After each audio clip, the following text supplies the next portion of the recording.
Bum, bum, bum, bum, bum, bum, bum, bum, bum, bum, bum, bum, bum, bum, bum.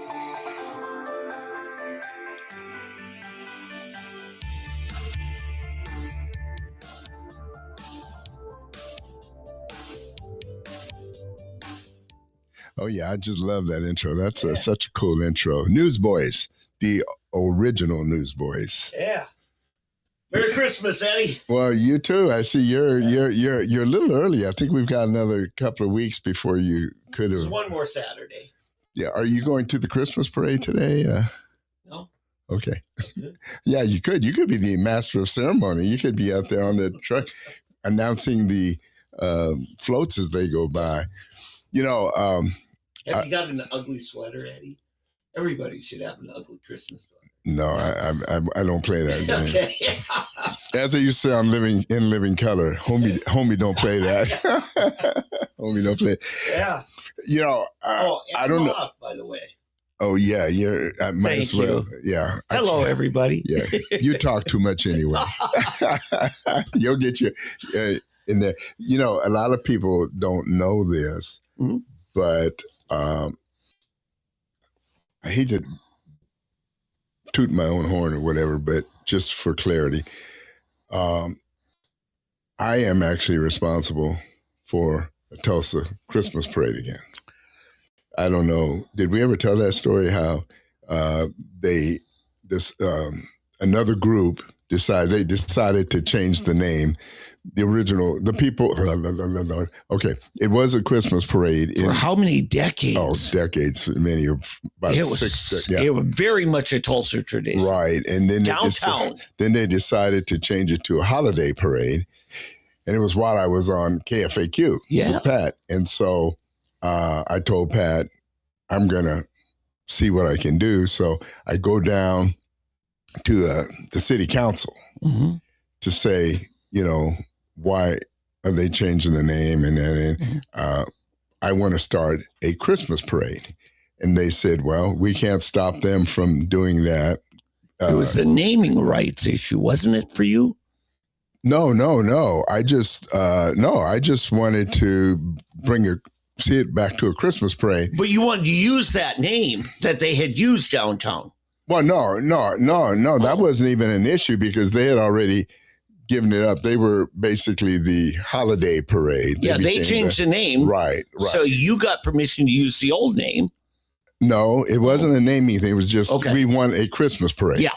And so the council said, we can't stop you. So I said, if I'll turn on there you go. So anyway, the city council then said, well, we can't stop you. If you want a Christmas parade, then we'll go with the Christmas parade. Right. You can do that. And it's so funny. Assuming you get the permits, right, for the public street. Well, no, it wasn't even. Really? Okay. No. They just said, if you want to do a Christmas, they just figured I was smart enough to know how to do that. Okay. If you'll let me just tell the whole story, because my mind goes in too many different directions if I keep getting interrupted. It's an age thing, I guess. Anyway, one of the individuals that actually became a city councilor later downtown, I can't think of his name now, but a big restaurant owner. Do you remember who ended up becoming an assistant to the mayor? Yeah. Accused of embezzlement. Blake Ewing. He was there on the side of the holiday parade people. Yeah. He was touting the holiday parade. He wanted to be inclusive and all that stuff. So anyway, but they gave us the okay. And then afterwards, I went on the air the next morning and I announced that I want to start a Christmas parade again. And 4 individuals decided to join me in that effort. And so we had a meeting there at KFAQ. And we decided we're going to do a Christmas parade. Well, in the end, only 3 of us actually stayed as a part of it. We got verbal commitments, moral support from the others. And one of them was Brian Gann, who was the program director at KFAQ, said we could use the station to meet and he would help us with promotion and so forth. And so a year later, and then David Arnett joined us probably 6 months later, around May or June of the next year.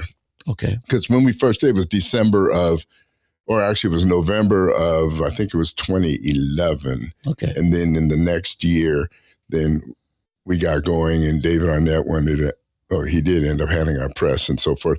But it's so amazing how it came together. And it's funny, one of the, and I've told him this, Darren Gantz. Yes. He wasn't one of the people involved in redoing it. But what happened, Darren, he ended up putting together all of the logistics and getting the helpers and the support and everything. I worked with the police, and different ones did their thing. But I have to say, of all the people who did actually probably the most work, was Darren Gantz. I want to say, now he came on because his business associate was one of that four, right? Right, exactly. Yeah, Mark Croucher. Right. It was actually three. Yeah, okay. It was myself, Josh McFarland, and then Mark Croucher joined us. And those three of us actually ended up doing.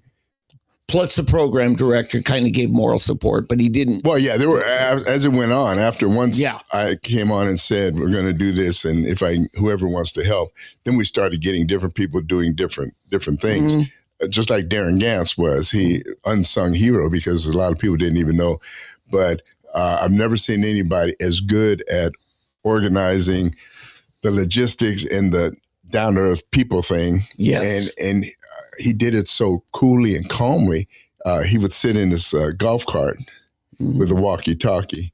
And as people would call in, we got a problem here. I mean, you talk about somebody that was able to, and he now works for the county commissioner. He's deputy county commissioner. But Darren really was good and instrumental in pulling that first one off. Anyway, and then the parade was such a success that I think it was about 4 years later, the downtown people said, okay, hold on. They cried uncle.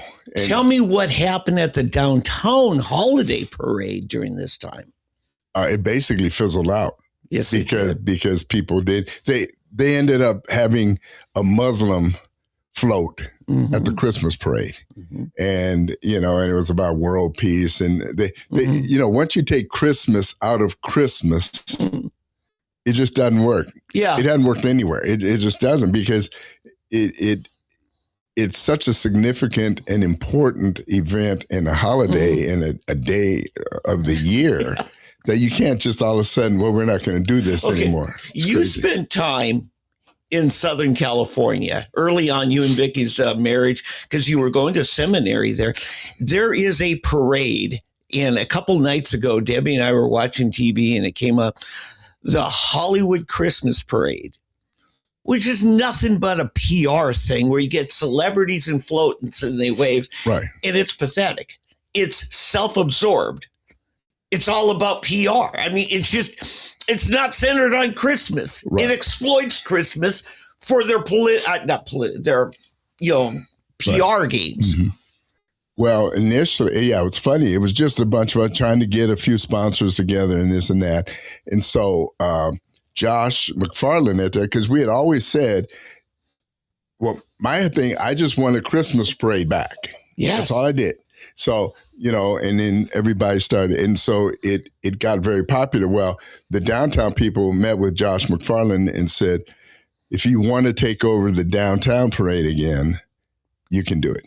Yeah. And that's what happened. And so he ended up getting Waste Management involved, and Waste Management became the big sponsor. Yes, they are. And then I just totally backed out of it. Yeah. Josh was involved for a while, and then Waste Management took it to a bigger and bigger. Because they are a national organization. Right. And then, but the latest I just heard, in fact, it's happening tonight, everybody. Anybody's watching this, tonight is the Tulsa Christmas Parade. And Quick Trip is now taken over. They've become the sponsor of and I think Waste Management is still involved, but it's now more of a Quick Trip event. Good. So praise the Lord. It's just incredible how we were able to. I wish Dave were with us here tonight. Maybe David Arnett, right? Because, like I said, he was handling press and things, and the media. That's his for forte, us, right?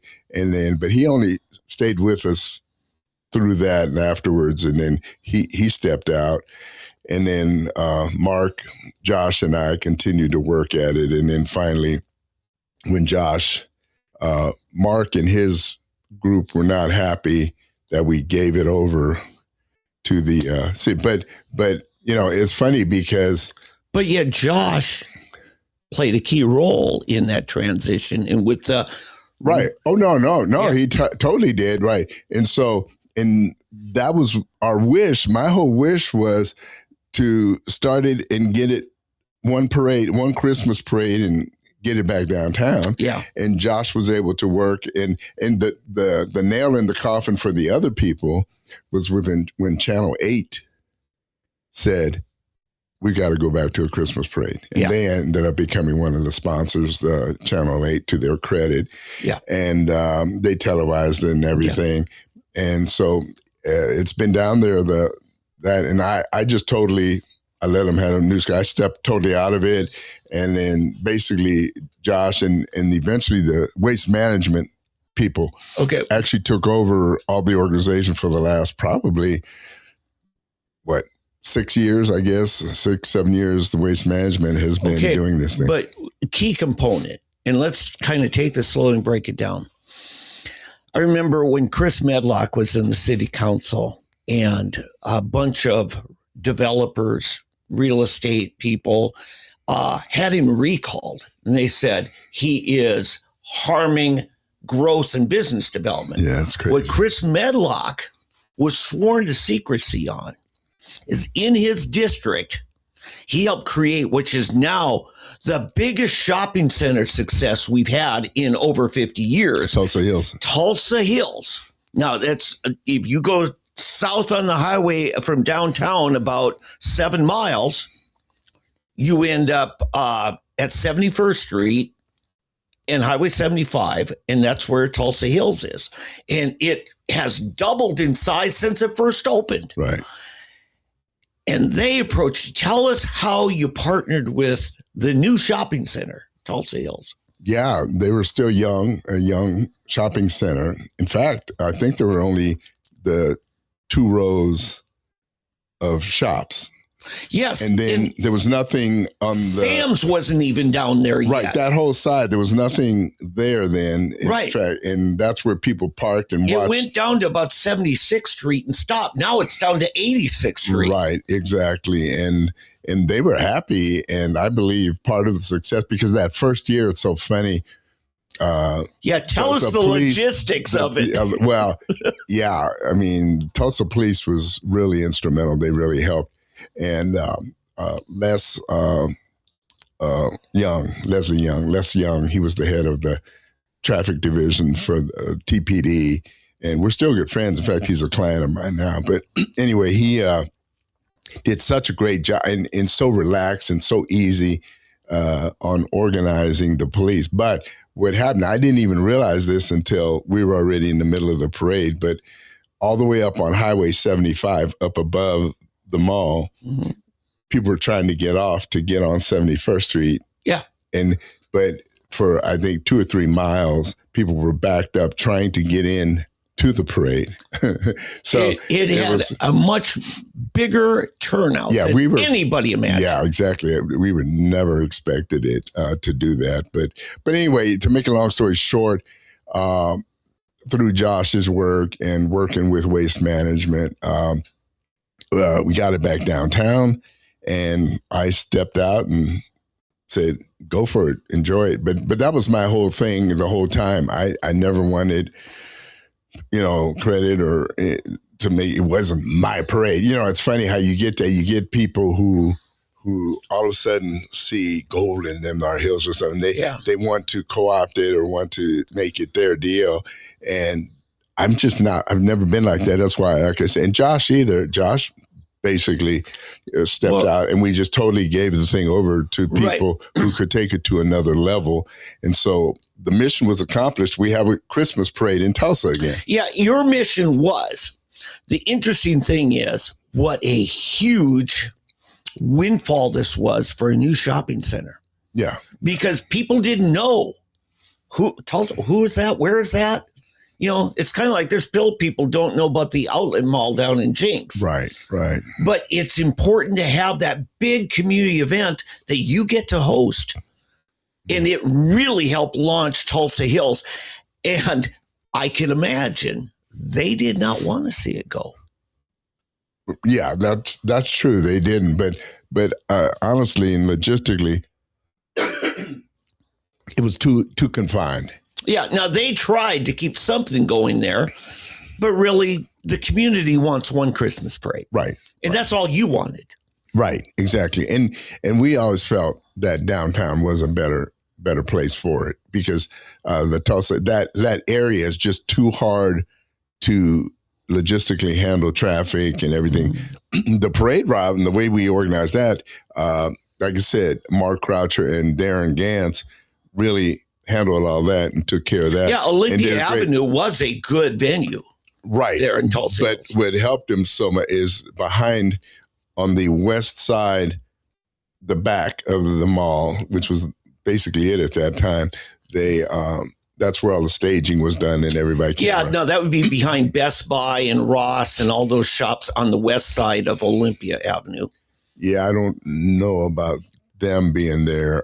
All I know is there were a bunch of restaurants. I just want people to picture it now. If you go back there, imagine all the floats behind the buildings. It was between Highway 75 and Olympia, that on the west and they end. would just kind of appear down at 76th Street and come on up.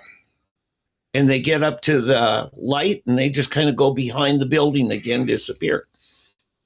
Yeah, some of them kept going all the way down. And it's funny because every year that we were there, a little more of the mall was developed. There were new stores, new shops, new restaurants, all the way down to 81st Street. And now it's way past that. Hobby Lobby's down about 84th. Right. You know? No, I mean, back to Chris Medlock. Mm-hmm. That's his baby. I mean, we have to give Chris Medlock credit for bringing them to town and establishing that mall. And we've got basically on two ends of the town, of the city. On the west end, we've got Tulsa Hills, and then we got Woodland Hills. Yeah, 71st Street is Main Street. Yeah, 71st. They're both on the opposite ends of 71st Street in the city here. Yeah. And good on them. I mean, and you know what? Going countywide, you go out into Broken Arrow, again on 71st, which becomes Kenosha, out there at Lynn Lane, almost to the end of the county. Right. You got that new. It's even bigger out there. Right. All those. Yeah. It's not a mall per se, but it's just shops and restaurants all the way down. Yeah, it's very similar to Tulsa Hills. Yeah, very similar. And of course, now Jinx too is expanding with the outlet mall and things going on. Yeah, and down restaurants going on now. And that's going to get bigger. Oh yeah. So no, I mean Tulsa's doing fine. It seems to be the south, east, and west of Tulsa that is really prospering. Downtown. You know, and in fact, I remember with Pat and we were talking about it, and the boondoggle of trying to bring everything back downtown. All the money they invested in, all it was the old money of Tulsa, trying to keep that old money going by the BOK Center and things like that. And I mean, honestly, how often do you eat downtown? How often do you do anything downtown? Unless I got to go to the courthouse for something. Exactly. That's what so many people are. You know, I'll go to West Tulsa or, on the other side or this side of the river, but or to BA or way south in almost Bixby. Mm-hmm. That's where, or even Owasso. Yeah. But I never darken the doors or streets of downtown. I don't even know what's down there, to be honest with you. And that whole thing was the money that they pumped into trying to rebuild downtown. Yeah. I mean, like I said, when there's something happening at the BOK or maybe at the convention center, then you utilize downtown. But other than that, after 5, 6 o'clock in the evening, boom, it's dead. It's ghost town down there.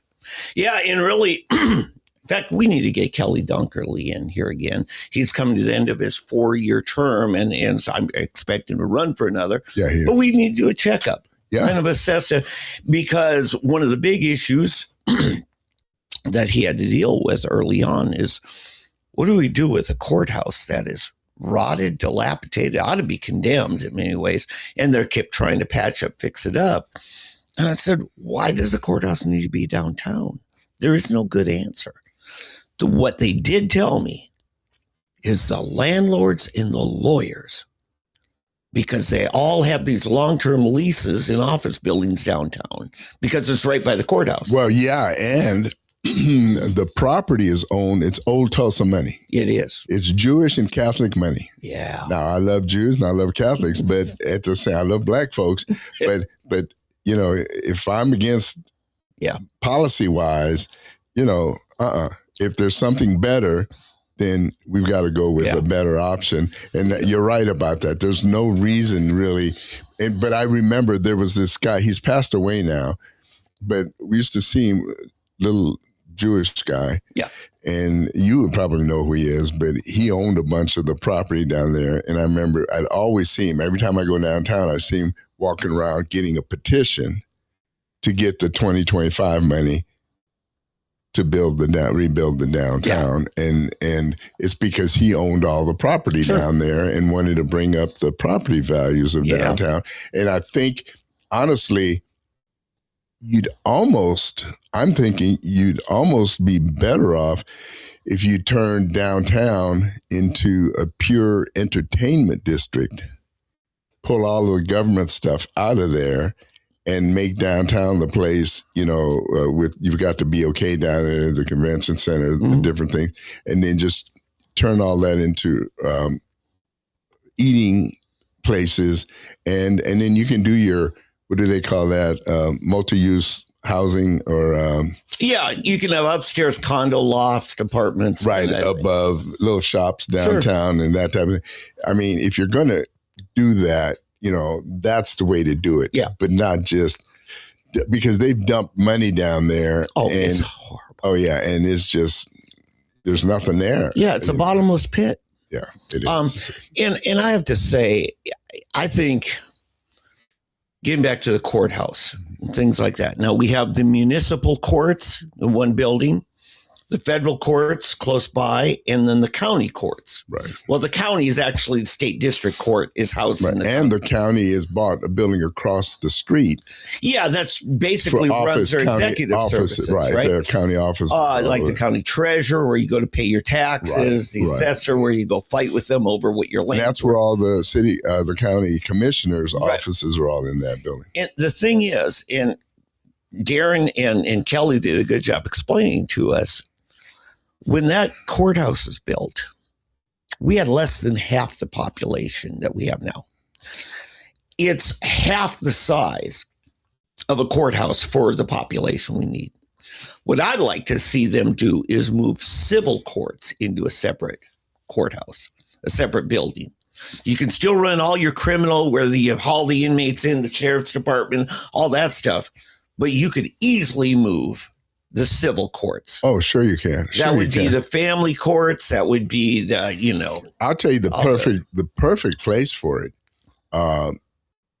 Lori Dector Wright, while we were running against each other a year ago, was talking about there's an area south, 71st Street South, and it's to the west of 169.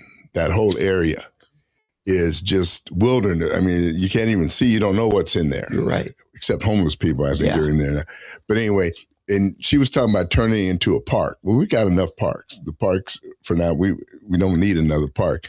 But if they develop that area and put the courts and some municipal offices down there because it's right off 169. It comes in. The creek is just right down. Yeah, let's picture this. If I'm driving down 169, here's the exit. People going to Woodland Hills Mall. Are you going north or south? South. You keep going south on 169. You skip the mall, Best Buy, all those. And halfway to 81st, you'll see all kinds of woods. Right. To the west. That's what it's not. It starts up right on 71st. Right on 71st on the corner. It's already wood. Well, there's Lowe's and then. Well, that's the way up, though. That's further west. That's at 71st. But it's not on 169. What I'm saying, it's probably about a quarter mile down the road. The Lowe's, and you got a Whataburger there now, and it's funny that Hobby Lobby and Lowe's are all just like almost right next to each other. So no, you do have, but it's almost where you come out of the mall. I mean, where Best Buy is and everything, and across from there is where all those are. But if you head towards 169, it's essentially empty area that they just need to clean and develop all that. But if you go a little further south, then that's where all of the woods are. Anyway, like I said, Lori Dector Wright was talking about turning it into another city park. Well, I think we got enough parks right now, around. And but no, a new opera center. That's what we need. Yeah. yeah. Oh, she would. Yeah. I don't want to. I'm not going to get diverted talking about the counselor, the new Republican who only became a Republican. We'd love to have her in for a visit. Vote. Yeah, she won't do it. She won't do it. But anyway, yeah. But I think that would be a great area to do it, to put that right off of 169 and 71st area. And of course, further towards 81st is perfect. You don't want it right at the mall. But anyway, there's a lot of things we can do. But yeah, if we move that out of there and moved all of these municipal offices and things like that away from downtown and turned it into like a pure entertainment district down there with restaurants and places, venues for shows and things like that. So a pretty prominent blogger going back 20 years, Michael Bates. Yeah, Michael. He had mentioned, this was back in like 08, maybe early 09. He said there's going to be a meeting of a group called Planet Tulsa. Yeah, Planet Tulsa. Long-term city planning meeting. I couldn't make it. I had a conflict. I said, Michael, tell them if they want us to keep investing in downtown, they've got to recenter the city. He didn't understand it. I explained it. And then he went, I'll give him credit. He went and talked to Dewey Bartlett, was mayor at the time. And it was like, you've got a ring around the metro area covering about 270 degrees. It's the north and west loop. We didn't do. We'd planned to do it, and Dewey got on it. And it was a combination. The Turnpike Authority put in a bridge from Berry Hill, goes across the river, kind of halfway between Sand Springs and Tulsa. But the plan is for it to go up through the rolling oak forest in Osage County, come out by what's the Osage Casino up there, Highway 11. 36th Street. Yeah, it's north of Apache. And that creates your full ring around the city. The beautiful thing about it is that land is perfect for neighborhood subdivisions, gorgeous oak forests. And here's the one thing stopping it. No developer is going to put that kind of money into a bad school district. Because one of the big things you sell neighborhood on is the public schools. And all of that, even though it's Osage County, it's still TPS territory. Right. It's also public schools. Yeah, well, that's true. That's true. But if they were smart, they would build it and put a new school up there. Starting with a primary school, just, primary through sixth grade, and draw people there because a lot of people our daughter had friends that moved here from California, and they had the option of living in Owasso or moving into the inner city downtown area. And they chose to live downtown because that's where a lot of basically your liberal, modern yuppies basically are. The type pros, the type pro people. The hip and cool people. Right, yes. right. The hip and cool people. And they thought, oh yeah, this is great. We got all the club life and this,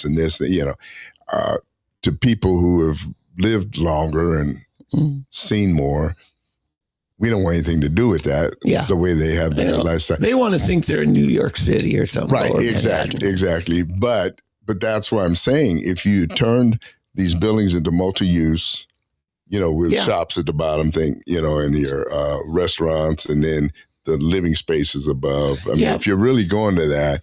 But see, this is all a part of, and my conservative friends are probably going to say, how dare you, because this is all Agenda 25 stuff. Yeah, but I got to get back to your school comment. Mm-hmm.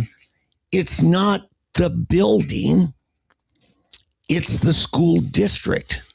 Oh, no, I understand. And here's what I'm saying, is right to the west of there, you got the Sand Springs Public Schools and Anderson Public Schools, which is a K through 8 district. Mm-hmm. They feed into Sand Springs. Right. But then you go north of 66th Street, or actually north of 56th. Right, way up there. And now you're in Sperry Public Schools.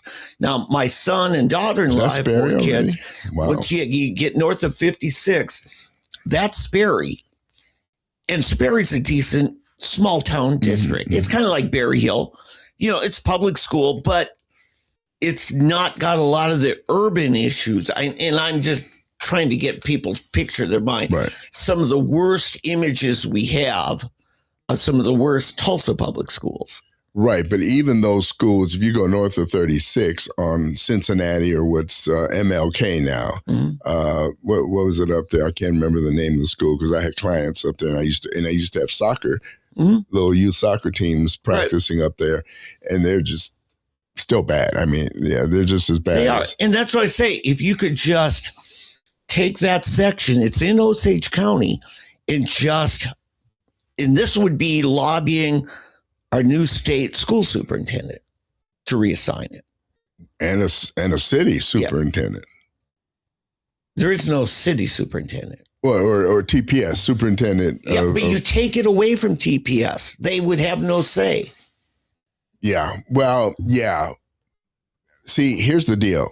Honestly, if, for example, Edison, Edison is still a good school. Yeah. But the reason is because there you go. I'm glad you're going there. The PTA, basically, or the parents, the families, the P part of the TA. Yeah. And so what they would have to do, see, what I'm talking about, it's a total plan that if you would take that and, build it out into a whole new community, basically a new, more urban, modern urban city and center, then do your schools, but make those schools serve that community and have those parents force that issue. And then I think the others would get religion real fast. And I think still a part of the reason that so much of TPS is messed up is because it's still so overrun by minorities. And I hate to say it. I mean, it's just a fact. And nobody wants to tackle that. But if you did a school with yuppie, upwardly mobile young people who care about their kids' education, I guarantee you those would be some of the best schools in the state. There's a little Brookside school that's called Elliott. Mm-hmm.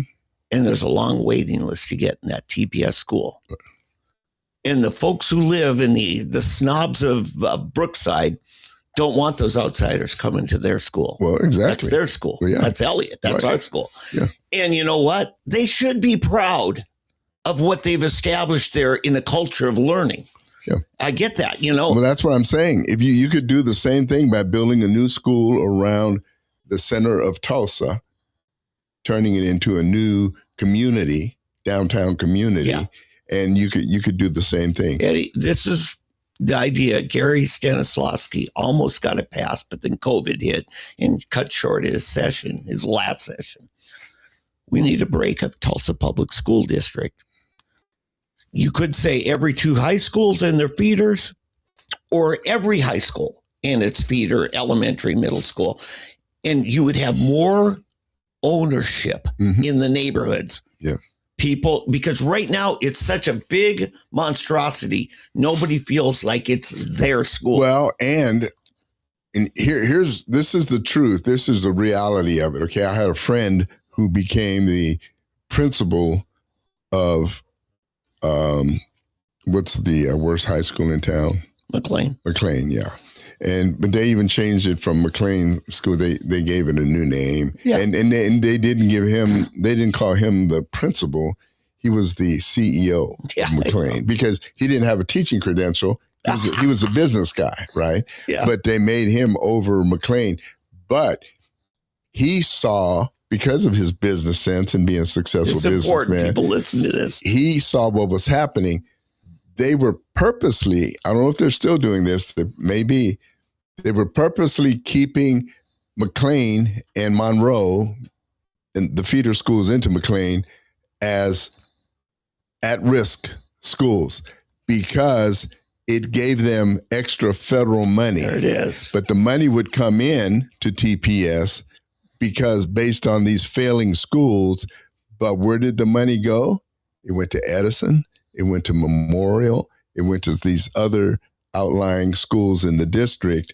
That's just it. But they were purposely, it's sad to say, but they were purposely allowing these schools in North Tulsa to fail so they could get extra money to get into their other. And East Central was another one that they were using.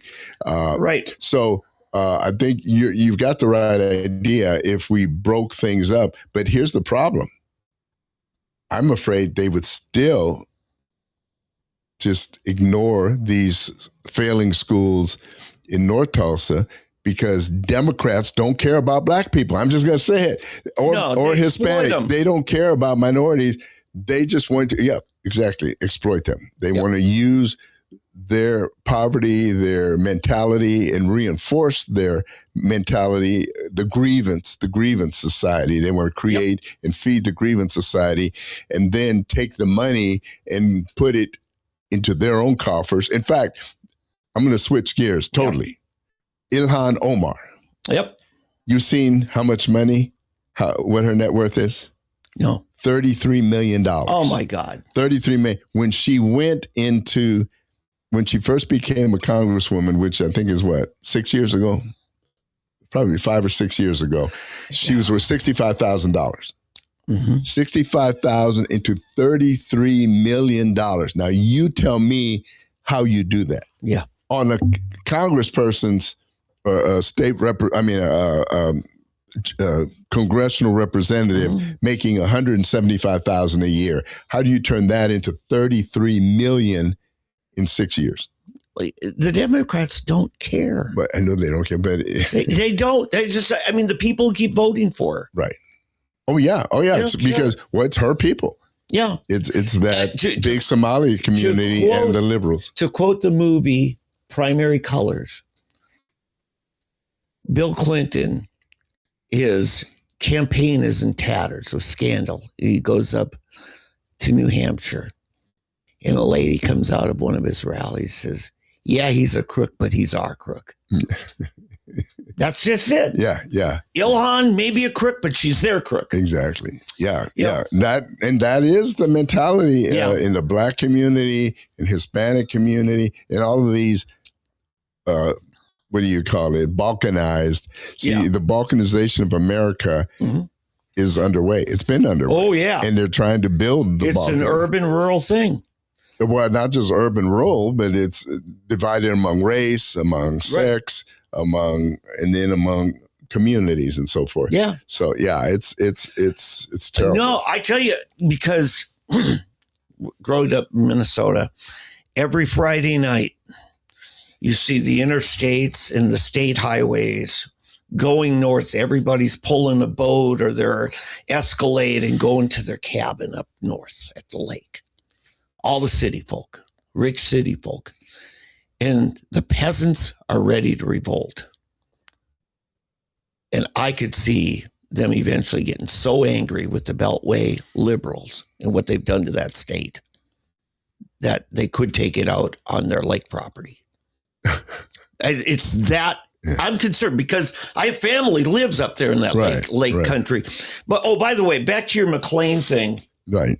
Yeah, for a while they renamed it something else. I forget what it was, but now they went back to McLean. Yeah, it was the something preparatory academy. Yeah, it was college. It was McLean College and Preparatory Academy. They think they can fix it by renaming it. I know, it's so stupid. I mean, they called is a pig something different if you call it a domestic feeder or animal? The Will Rogers High School. They called Rogers Preparatory College. Everything's preparatory, yeah. But they used the term college for a high school, an urban high school. Yeah. And it was ridiculous. I remember way back when Mary Fallon was mayor. Yeah. When I had her inauguration. Governor. We took, for governor, right. Yeah. And so I did a thing, KFAQ, where people could call in to get a free ticket, a bus ride. Mm-hmm. KFAQ paid for the bus ride to go to the Capitol for her inauguration. Yeah. Okay. Big mistake. But anyway, and then what we did, we had so many seats left and we offered it to kids from the McLean High School at that point.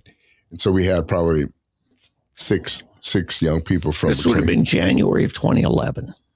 Yeah, right. Mm-hmm. And so I meet the parents drop them off and these kids and they say, well, what do you want to do? I want to major in entrepreneurship.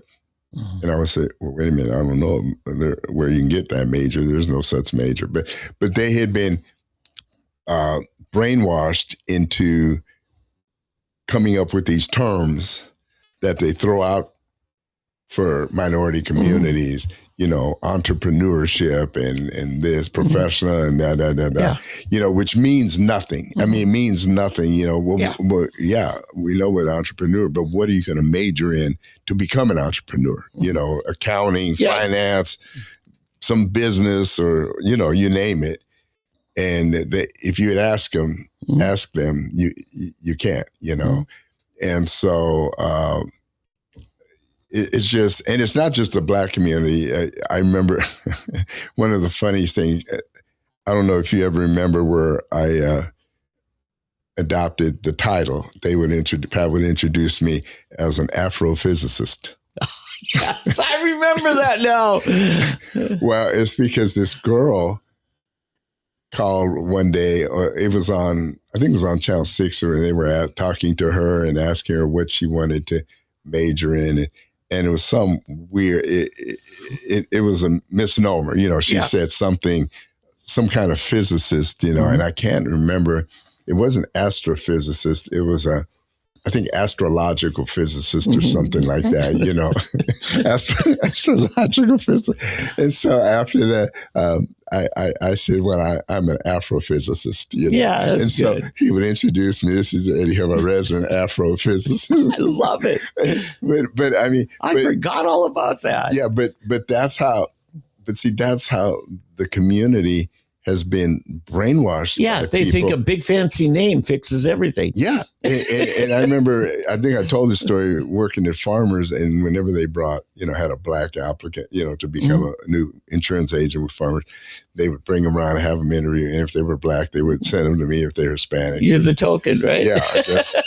And so this young Black kid comes in, and he just wanted to have a nameplate on his door of some title. He wanted to have some title, and I think he ended up going to work for one of the banks. So he wanted to be, what do you call him? Loan officer? No, executive. Account executive. Account executive. Yeah, he wanted to be an account executive. Just somewhere he wanted that executive name on there instead of his name. He just wanted, because that titles meant so much to the, and you and I know a title means nothing. No. You can have garbage collectors that are good investors and who can buy your account executives, and so, But that's the problem with our education system and the whole environment in minority communities, that they've been sold this bill of goods that titles back to the thing of preparatory academy or preparatory college, or there's put academy on it, put preparatory, I say, okay, so it's preparatory. What are you preparing these kids for? Entrepreneurship. Well, what kind of entrepreneur? Nobody bothers to ask those questions. Bottom line, you've got the same teachers, the same crappy curriculum, and the focus on, or like, what is it? Afro studies, Afro female studies, or something. Some stuff that'll never get you a job, but it'll get you a loan. They just teach you angst. So anyway, I think enough of that. But boy, we've gone through some. But what I was getting at, because we were talking about city development, I said, if you recenter the city, then it'll make more sense to put money into downtown, because it's in the middle of the metro area. Right. And right now it's off in the corner. And that's the problem. To me, I wanted the BOK to be along, say, I-44, the Broken Arrow Expressway. Yeah, I was thinking further creek and, that that area would be good where too. Not Asbury, what was the old Grace Fellowship area. That whole area. Yeah, see, because what do you need? You need plenty of parking, and you need plenty of infrastructure and to access. Right, to get 10 or 20,000 people in and out of an event. Right. In fact, the new arena, the Broken Arrow Arena, the amphitheater. Have you been out there? No, they broke ground. Oh yeah. Good. Oh yeah, it's underway. It's under construction. No, that's like 101st and the Creek extension loop, right? Not quite to the creek. Well, the creek goes heading it's going back north at that point, right? Right. And in fact, it's just north of the NSU campus. NSU campus. I thought it was to the east. It's on the other side. Yeah, it's to the east. It's on the other side of the freeway, right? But it's going to be something, and that's what is so amazing to me, that the city planning for Broken Arrow and Bixby, you got sharp people planning for those places, and they're out planning Tulsa and Wagner County.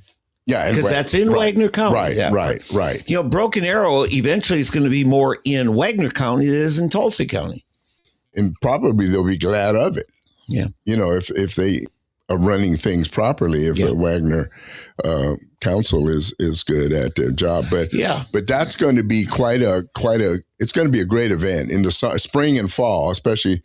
I don't know what they're going to do with the cold in the winter and the hot heat in the middle of June. Well, the fire pit idea is brilliant. It's great marketing. In front of each box? Because they created this little almost cabaret theater kind of a feel to it. Okay. Because when you get out of the city where you got plenty of land cheap, you can spread it out. The big thing is, and as a concert promoter, you better have a good PA system. Yeah. I mean, massive.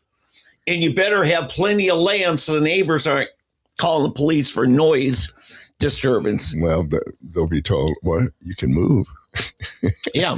I mean, and it depends on no matter which direction it faces, it will eventually have homes around it. Yeah. But it's something but see, I lived a block from Disneyland.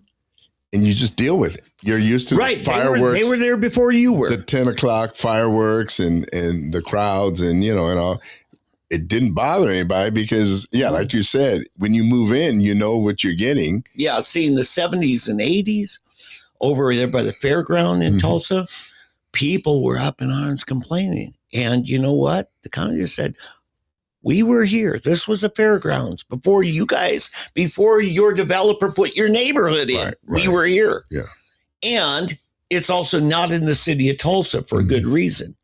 They don't want to be subjected to the municipal ordinance. Yes. It's interesting. I mean, I'll be honest with you. I would prefer to go to a concert at the amphitheater than I would at the BOK. Have you ever been to the upper level of the BOK? Once, when Donald Trump was in town.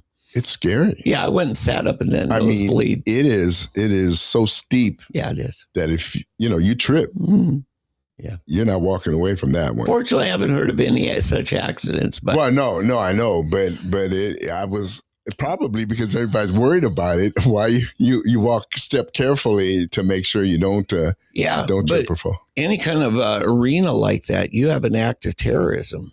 You're pretty much hemmed in. Yeah. And you'll get trampled to death more so than a gunman will shoot you. Yeah. I mean, the BOK, it's a wonderful facility. It's a really the duct nice tape arena, as Chris Medlock and I called it, because it looks like a giant roll of duct tape. Yeah. But no, I mean, it's the way they have all the restaurants outside, in the hall. In fact, do you remember Billy's on the Square? Yeah, I'd heard of it. It used to be downtown. Yeah, it was mainly a hamburger place and they made the best hamburgers and Theta. Well, they finally closed down, but they're in the BOK. Oh, yeah, it's the only place you can now get. So they're an event kind of right, facility. Right, and that's smart. My mouth is going to start watering here thinking about Billy's Theta burgers, but anyway, they had the best burgers and fries in town. It was always packed. It was the lunch place to go. And it was only open like Monday through Friday.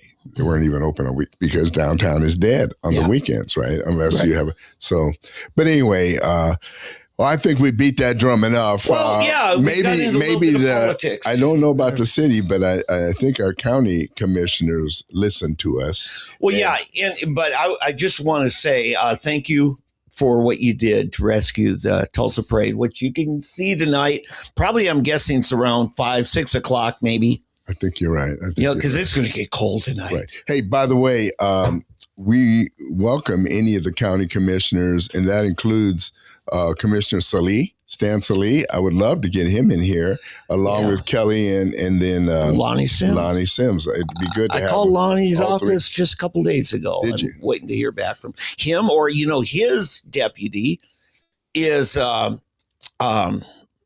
Why can't I think of it? Former state rep from Owasso. Why can't I? Brain cramp. Oh, well. Anyway, so I'd love to have him in. And there's just a lot of things going on with the county. Yeah. So thank you on that for what was done on the parade to rescue it. And that's, Eddie, that's just true leadership. You were just flying by the seat of your pants. We sure did cover a lot of ground talking about the Christmas parade. Yeah, we did. Went all into the county and the school districts and all that. I wanted to talk about Candice Owens is really making a splash. Very, very, very timely and very important to discuss this. One of the things, now Candice is kind of making hay in conspiracy theories regarding Charlie Kirk's death. And all kinds of things. I mean, it's like she wants to be the next Alex Jones. Well, I think what happened, she wanted to be Mrs. Charlie Kirk. I'm starting to see that. And I think she's very jealous of Charlie's wife. And I think that's kind of put her over the edge. That timeline seems to make a little sense. It's plausible. Did you see there's a clip that was going around of her podcast? Yeah, no, she used to work for TPS. She worked for Charlie. Right. And I think she had to leave because it was becoming more and more clear that she had some issues with Charlie and probably. Okay. Then she went to Daily Wire, Ben Shapiro's outfit, and her views on Israel kind of showed her the door. Right. Because, Ben Shapiro, it's all in Israel. What it shows me or tells me is that Candice does not play well with others. Yeah. Because that's her second organization that she was. Kindergarten lady, but she's really a great communicator. It depends. It depends on, here's what bothers me about the conservative movement. I didn't mean that as a compliment. Oh! I thought you. Okay, I'm sorry. Forgive me. Her ability to put together words and persuade is exceptional. Oh, that. Okay, now I understand. Yeah, exactly. Her delivery and her. Yeah, but here's the deal. I have had issues with her for 10 years. Mm-hmm. I part of it's a discernment. I believe that's my gift, the discernment. Mm-hmm. But then the things she's done, to me, the bridge too far, where she finally broke it with me. Do you know who Kim Klacik is? Oh gosh, I should. Kim Klacik was a young Black woman running for Congress from the district in Baltimore. Oh, yes. Now, And she was getting a lot of airplay on Fox and Newsmax. The whole basically conservative media was all excited about Kim Klacik. She had the campaign commercial, showed her walking through the ghetto in the hood in Baltimore, and she's talking, great communicator. She was walking, and you would see all these dilapidated and empty places, and she was speaking. She was well-spoken, really attractive lady and everything. And Candice Owens, through her pettiness and jealousy, accused her of being a prostitute and her husband having been her pimp. And they actually threatened to sue her. They were going to sue Candice, and Candice finally recanted on it, saying, well, I misspoke or something. And what it showed me was that Candice wanted to be the HNIC. You know what the HNIC is? No. Head nigga in charge. Oh, yeah. Right, okay. That's the HNIC. And she was saying there's not room for more of us. I want to be it. And I could see that clearly. And so because she was attacking another Black female that was starting to get attention and more attention than her. And so it's kind of a type that Candice is. Yeah. And she's a wannabe, she's a media whore, and she'll do anything, it seems like, sensationalism and whatever, pushing stuff to get clicks and to get viewers. I can describe her in one word. Okay. Amorosa. Wait, right. Yes. That is it. Yes. Yeah. Candice Amorosa. Yeah. Oh my goodness. Yeah. Oh, Candice Amorosa Owens. It's all about self-promotion. It's all about her. And if you cross her or anything, she will go after you and try to. Yeah. It just because we've seen a bunch of these and they've been successful. She wants to be the next Ann Coulter, and you just got to throw red meat. And really, I would say Pat Buchanan was one of the first I saw of conservative media. He knew how to throw red meat at the pack of dogs, and they'd eat it up and stuff. It's sad. Because I'm not sure that she believes what she's saying. She knows it'll get people riled up. Yeah. And to her, that's the more important thing. Yeah, it's sad because there are so many Black conservative women out there that have more of a legitimate association with the Black community and are very smart and can speak to things from different angles. I don't know anything about Candice's background. Do you? Do you know where she was raised, who she was raised by, all of that? How did she get up there? So that's something worth looking into. It's something I've been thinking about lately, starting yesterday in particular. I want to do research on where did she come from. Yeah. Pat Buchanan once said about Jesse Jackson, all that man's ever run is his mouth. They all seem to have the answers, but they have no experience to prove that they can do that their solutions work. Yeah, Candice seems to be flailing almost. She's finding one thing to, as they use of red meat or a clickbait issue after another. She decided to take the anti-Israel side of the story. She wants to go against Candice, no, what's her name? Kirk. What's his wife's name?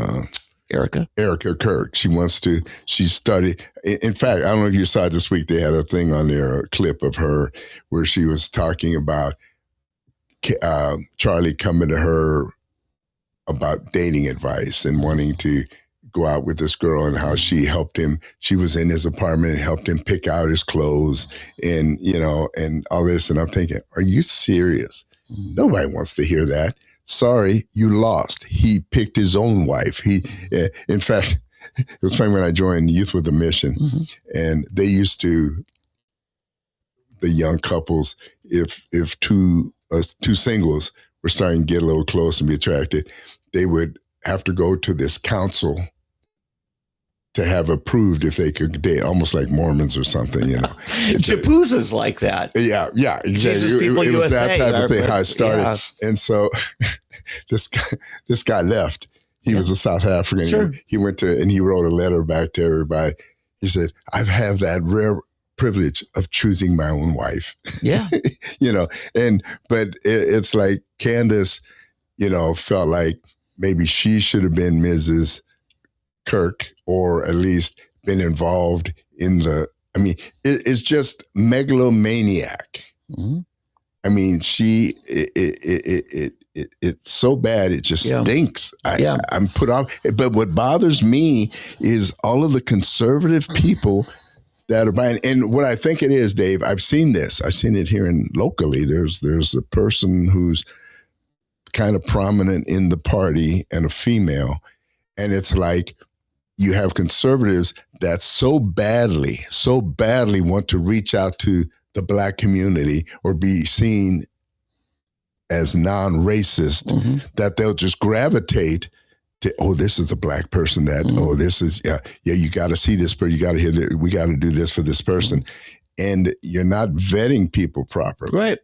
And that's what bothers me. And Candice Owens, I see that people are buying into the things she's selling because they're so hungry and so eager to find a Black person that might be able to help us assuage guilt or get us into that community and so forth. So I just have an issue with that. And but she really is, I think, bad news. And you need to take everything she says with several grains of salt, because it's not good. Yeah. Michael Steele. Oh my goodness. I've actually met him. Yeah. So when Obama got elected, the Republicans in their white guilt decided, well, we got to have a Black guy running our party too. Worst mistake. Well, and he was the lieutenant governor of Maryland. Well, yeah. So you're a Republican from Maryland. Right. That doesn't say you're conservative. No, I know. He was like, what's her name from Christie, the governor of New Jersey. Yeah. Oh, I forget her name. Anyway, but Christy Todd Whitman. Yeah, Christy Todd Whitman. But yeah, Michael Steele, bad news. Yeah, he's now a flamethrower in MSNBC. Oh, which tells you what? Yeah. He wants money. He just likes to be on TV. And, you know who else is like that? The Hispanic, the Cuban lady that's on The View. Oh, yeah. Yeah. Let's throw everybody under the bus. She used to be on CNN. Yeah. That's where she started. And it's always been, I don't know when she was ever a Republican, because the only time I've seen, she's always complained about Republicans. Yeah. Now, somebody that in the media, in conservative media, Breitbart and others, they've lumped two people in that I don't think need to be lumped together. And so whenever I see an article lumped him, I'm looking for objective points, and I don't see them.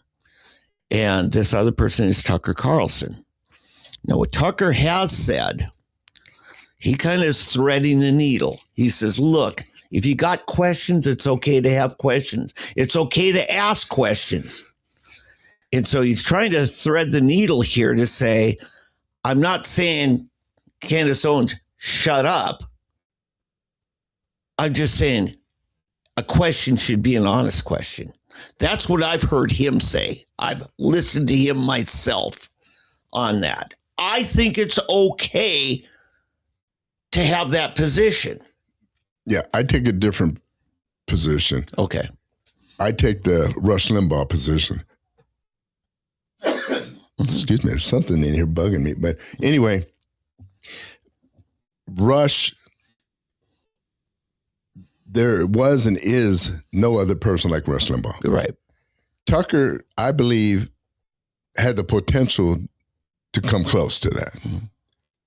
But it's almost like ever since he left Fox, he's been chasing things from another angle, and it's not a good angle. So, in other words, to be attacking Israel and questioning, as he would put it, Israel, look, we could, and the GOP, it seems he and again, Candice Owens, and there's a few others, they spend as much time, if not more, attacking Republican and conservative ideals, principles, and issues than they do fighting for them. See, you don't read anything any longer about Tucker putting forth conservative principles, supporting conservative candidates, conservative issues. All you hear about is Tucker questioning conservative. And what I think it is, same with Candice, I think they're trying to carve out their own niche. But you don't see that on the other side. You don't see that on Democrats. They don't. To their shame. Regardless, it has created a unity in that party. What we need to do as Republicans is among ourselves, inside the family, in the house, we try to create. So it would be like you have a kid and they decide they're going to go out to the world and complain about your family instead of coming home and talking to mom and dad and brothers and sisters. You about 4 minutes ago, Mm-hmm. I don't want to go any further in this discussion without answering it. Okay. You said you don't hear Tucker saying that. You don't hear Tucker. Listen, in the last 2 months, I think I've listened to every podcast Tucker Carlson has said. Mm-hmm. And I've watched for articles that are critical of him. Almost zero actual quotes from Tucker, just characterizations and innuendo. And that is lousy excuse for actual journalism. No, I agree. I agree with that. What you do have with Tucker is a commitment that he's going to be independent. He's going to ask his own questions. He does ask some very challenging ones. I mean, just this week, he's talking to the Prime Minister of Qatar. And then he follows it up with saying, our biggest military base in the Middle East is in Qatar. Mm-hmm. And he said, is Qatar an ally we can trust? And he's just trying to say, we don't have to put all our eggs in one basket. And he says, this is what Donald Trump's doing. I mean, Donald Trump evidently was able to get and actually demanded of Benjamin Netanyahu, you're going to apologize to Qatar for bombing their sovereign territory. I'm telling you, that's where Donald Trump's at. Okay. And if you have a problem with that, then you have a problem with Donald Trump. Right. So it's funny to me, though, that, I don't think the Jews in Israel, the Israelis, care what people think about them. That's the difference in them and America. So that is true. It's easy after we bomb them to say, we shouldn't have done that. It reminds me of Seinfeld, where George Costanza, he's working at some business or office, and he ends up having sex with the cleaning, one of the cleaning people after hours or something. And they call him in and say, George, we can't have this. You can't, you had sex with this woman here at the desk or something, after hours or whatever. And they tell him that, and George says, what? I shouldn't have done that? And it's like common sense, Yeah. But that's how I see this. I see Israel saying, oh, I shouldn't have done that? Oh, okay. So in other words, okay, we won't do it again. But I guarantee you they will do it again if it's a threat to their national lives, right. So what I'm trying to get at is this, that yes, the Germans have a word, scolding is a schimpf. They have been schimpfed. Yeah. And, but does it really mean anything? Yeah. I don't know if it necessarily means anything. And I don't really know if they were wrong in doing what they did. Yeah, I'm just... Difference of opinion. And now I'm going back a few weeks to where Newsmax just kept on hammering this. They wanted to get rid of the head of the Heritage Foundation because he didn't condemn Tucker harsh enough, and only because Tucker didn't condemn Nick Fuentes harsh enough. You see where this goes. There's no end to it. No, I agree. I think personally, I think Heritage Foundation was wrong, and for asking this guy to resign, basically, and all the people that were up in arms about it. To me, Nick Fuentes, he's not totally wrong. Okay. Yeah. So I think that's a problem with conservatives in the Republican Party is that we're so worried about what people think about us. Yeah, that's the difference between Democrats and us. Where Nick Fuentes is wrong, right? And Tucker will say it, probably not in these words, but you and I understand the word tribalism. Nick Fuentes is a tribalist. He judges people based on what tribe or ethnicity they're from, instead of treating people as individuals. See, I don't believe that. And here's why. Here's why. I lived in Germany. Okay. Germany has a history of Nazism, National Socialism. Okay. And for a while, every German was considered a Nazi. Okay. And they have gone out of their way, bent over backwards to their fault. Yeah. To try to downplay that name. Yeah, get they're away German guilt. Exactly, German guilt. And so not everything Nick says about minorities is a lie. Oh, yeah. There's a lot of truth he's bringing out. Exactly. And Nick is one of these people, if there's a fault, it's going too far. In other words, but basically it's the same thing that Candice is doing. Yeah. It's clickbait. It makes him popular, and he'll push it until he can't push it anymore. And so I'll tell you, it's funny. My mother, my mother with her German self, right? She would just rag on Mexicans. She lived down on the border in El Paso. El Paso. Yeah, and she could. It's easy to get that attitude. Well, right, but her next door neighbors was a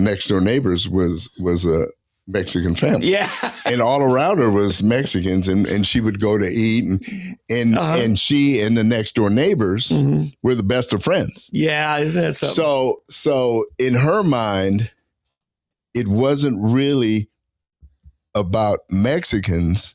It was about what Mexicans are portrayed as publicly in the media and so forth, and the ones you see, on TV and marching or protesting or whatever. And it's the same with a lot of people attacking black people. See, Booker T. Washington, for example, where did he set up Tuskegee Institute? Well, in Tuskegee. In Tuskegee, what? Alabama. Alabama? Or no, it's in Mississippi. No, it was Alabama. Alabama, It's yeah. Alabama. Yeah. And this was pre-Civil War. Slavery had not even been. Now, to be fair, there already was a group there who asked him to come down, but it was fledgling. He started from scratch, but there was a campus. No, there was nothing. I'm not saying buildings. There was land.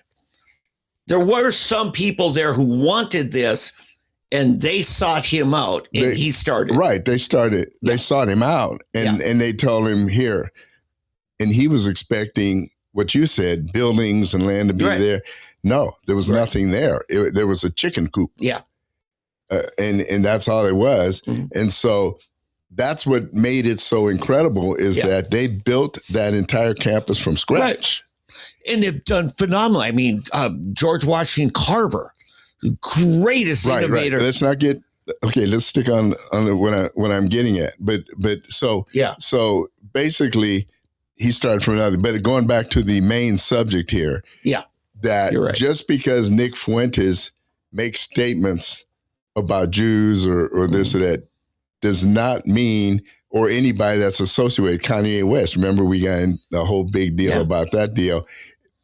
He was not speaking to the nation of Israel or Jews in general. He was speaking to a specific group. Right. Okay. And that's kind of what I see. So to me, you can't necessarily, because a lot of things that Fuentes says, they're true. They make sense. Right.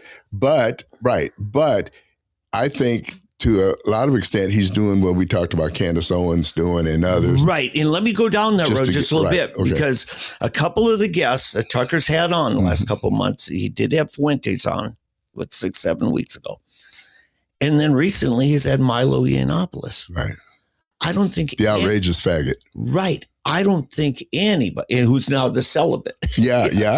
He's the outrageous celibate. The outrageous celibate. That's so. But anyway, nobody goes after Fuentes as hard as Milo does. Here's my point. It's okay to have diversity of views. Right. And one journalist over in Oklahoma City at the Capitol put on his Twitter feed years ago, and he put right a caption. He says, retweets are not an endorsement. Just because I retweet something doesn't mean it's what I believe. Right. I support. I want people to see it. And that's a good journalist. Oh, it is. Exactly. Now, getting back to Milo, okay? Yeah. My problem with Milo's statement are, and I liked Milo back when he was the outrageous faggot, is what he called himself. He said a lot of great things. Yeah. Well, yeah. But what I'm saying, his statement now, anti-Fuentes, is how much of that is based on these are really my views, or how much of it is him trying to get back in the graces of the general population. That's a good his point. Supporters.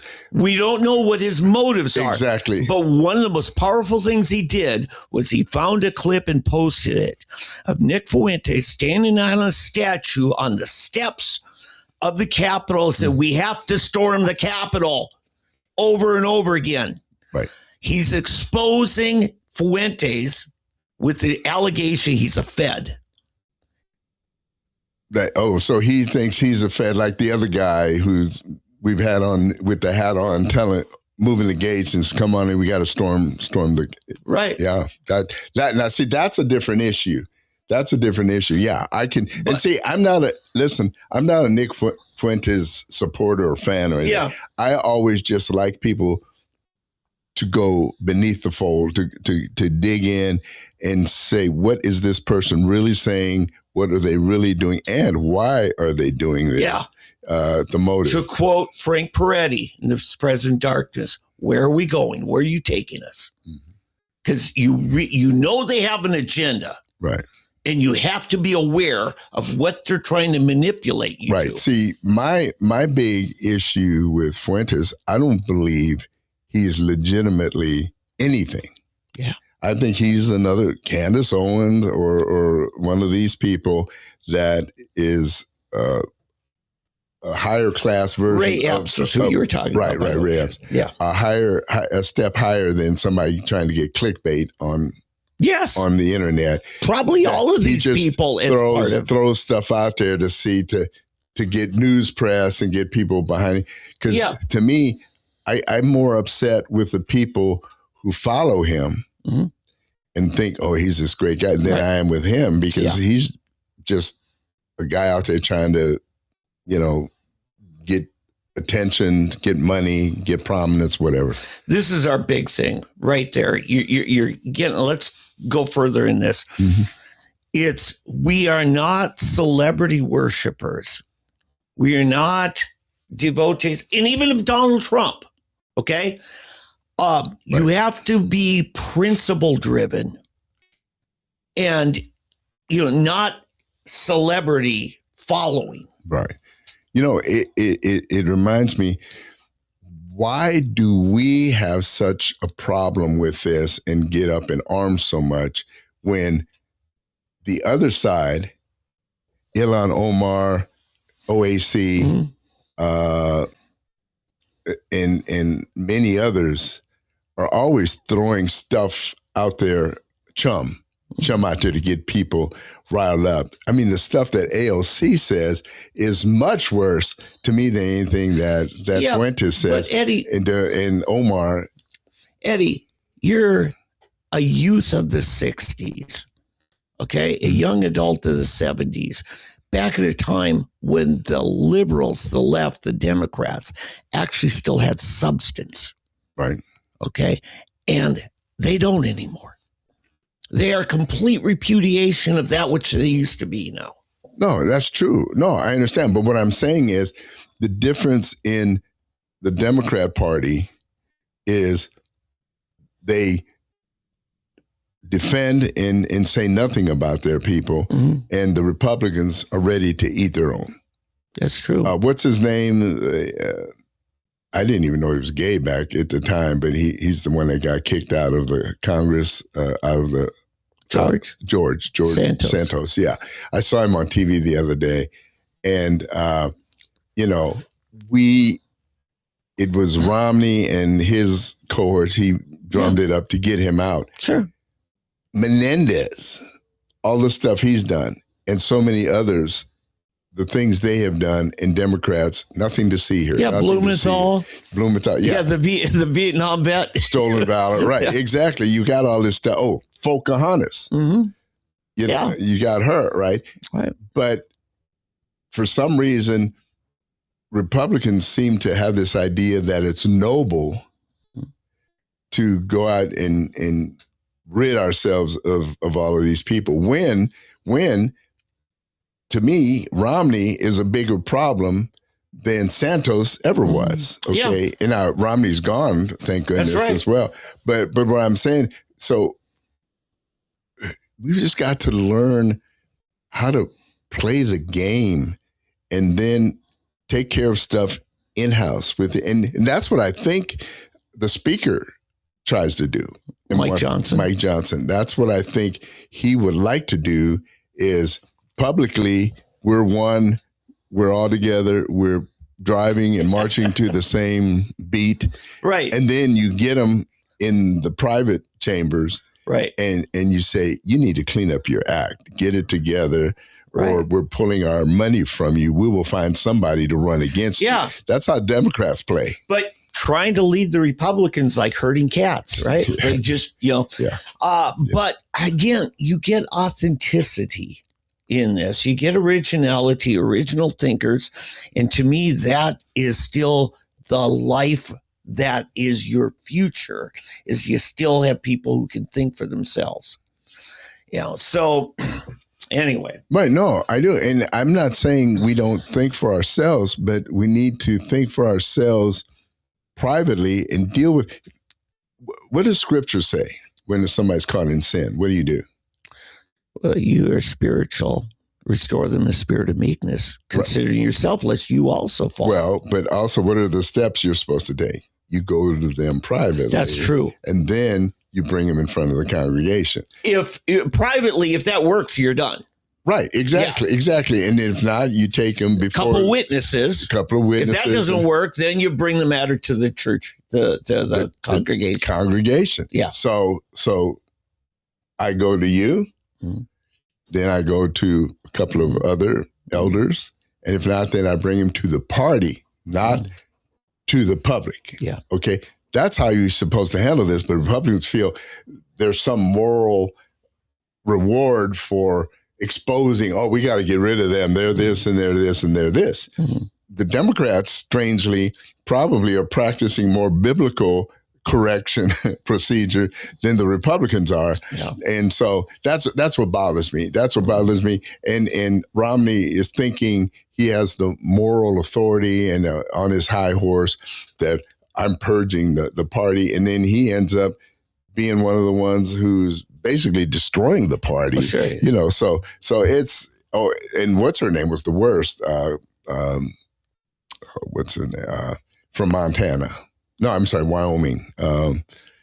Liz Cheney. Liz Cheney, yeah. Liz Cheney. Yeah. She was the worst. She not only put stuff out publicly, she's trying to hang Republicans and hang Donald Trump. To listen to Tucker, he thinks that it's a whole criminal syndicate that they're covering up. Liz was covering up for her dad's crimes. I mean, his position is a great deal of repentance that he ever followed the doctrines of nation building that George W. Bush did. Cheney. So, yeah. I don't know. But see, it's not that you deal with these things, but it's how you do it. That's my issue. Yeah. That's my only issue. So what I'm saying is, so Fuentes is seen as this neo-Nazi, white nationalist and da-da-da. And the way we're handling it, it gives the Democrats fodder for attacking us. We're not doing ourselves any favors. Yeah. We need to privately, and where the guy is right, the things he's saying, say, hey, Fuentes is right here. See, it's so weird, okay? They're trying to portray him as this Nazi guy, neo-Nazi guy. But who was he hanging out with? Who else got in trouble for being with him? Kanye West, a black rapper, okay?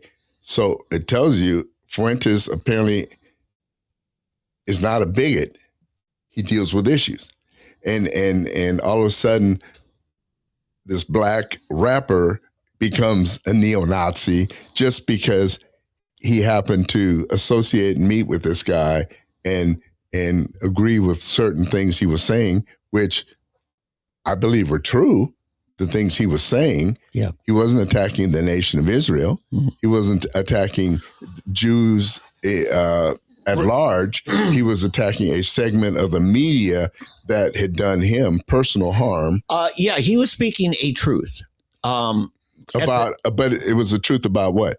A segment Business. of the industry. Exactly. Yeah. But then everybody, they want to then turn it into something bigger and make it worse. And the interesting thing, as Milo reports on it, was that he was hired by Kanye to help put together another presidential campaign run. Milo was. Milo. Oh, okay. It only lasted 6 weeks. Milo now says I basically sabotaged it. What Milo did was try to convince him, hey, let's try to have a sit down with Donald Trump. And he arranged it. Got him there to Mar-a-Lago, and where Kanye said, I want to be your running mate. And Trump laughed it off. And he did not realize that Kanye was going to drag in this Nick Fuentes. He said a couple more people showed up that I wasn't even aware of. And he said within a number of weeks, we parted company shortly after that. But Kanye now says he was not in a healthy mental emotional place. Right. He literally, for the first time I've heard him say, I was bipolar. I am bipolar. Right. I was imbalanced and I needed to get away from a microphone.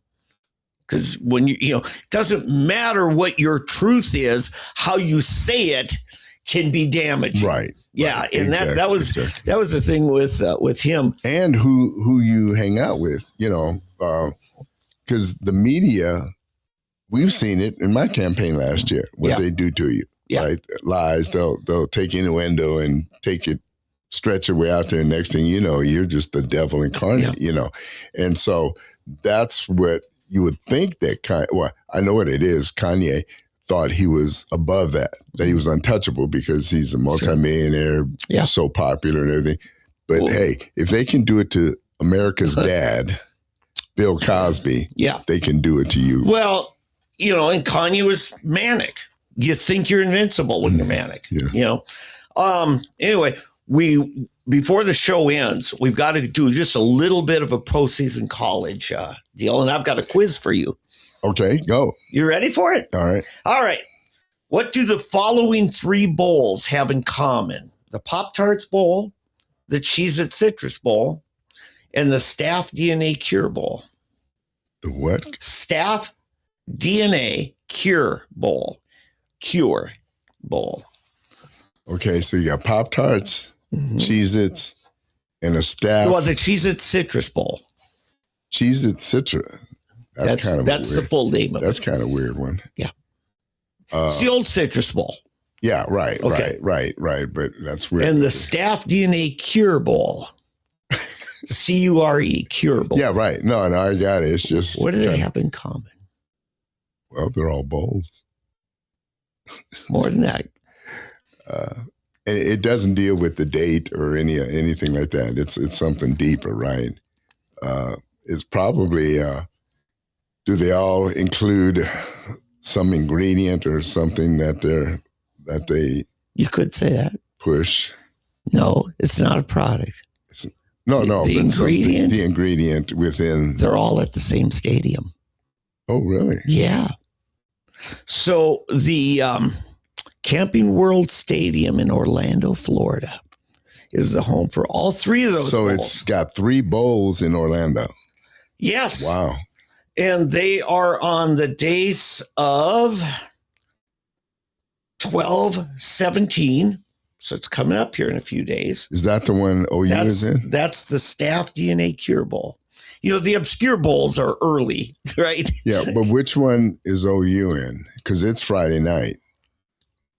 That's technically not a bowl game.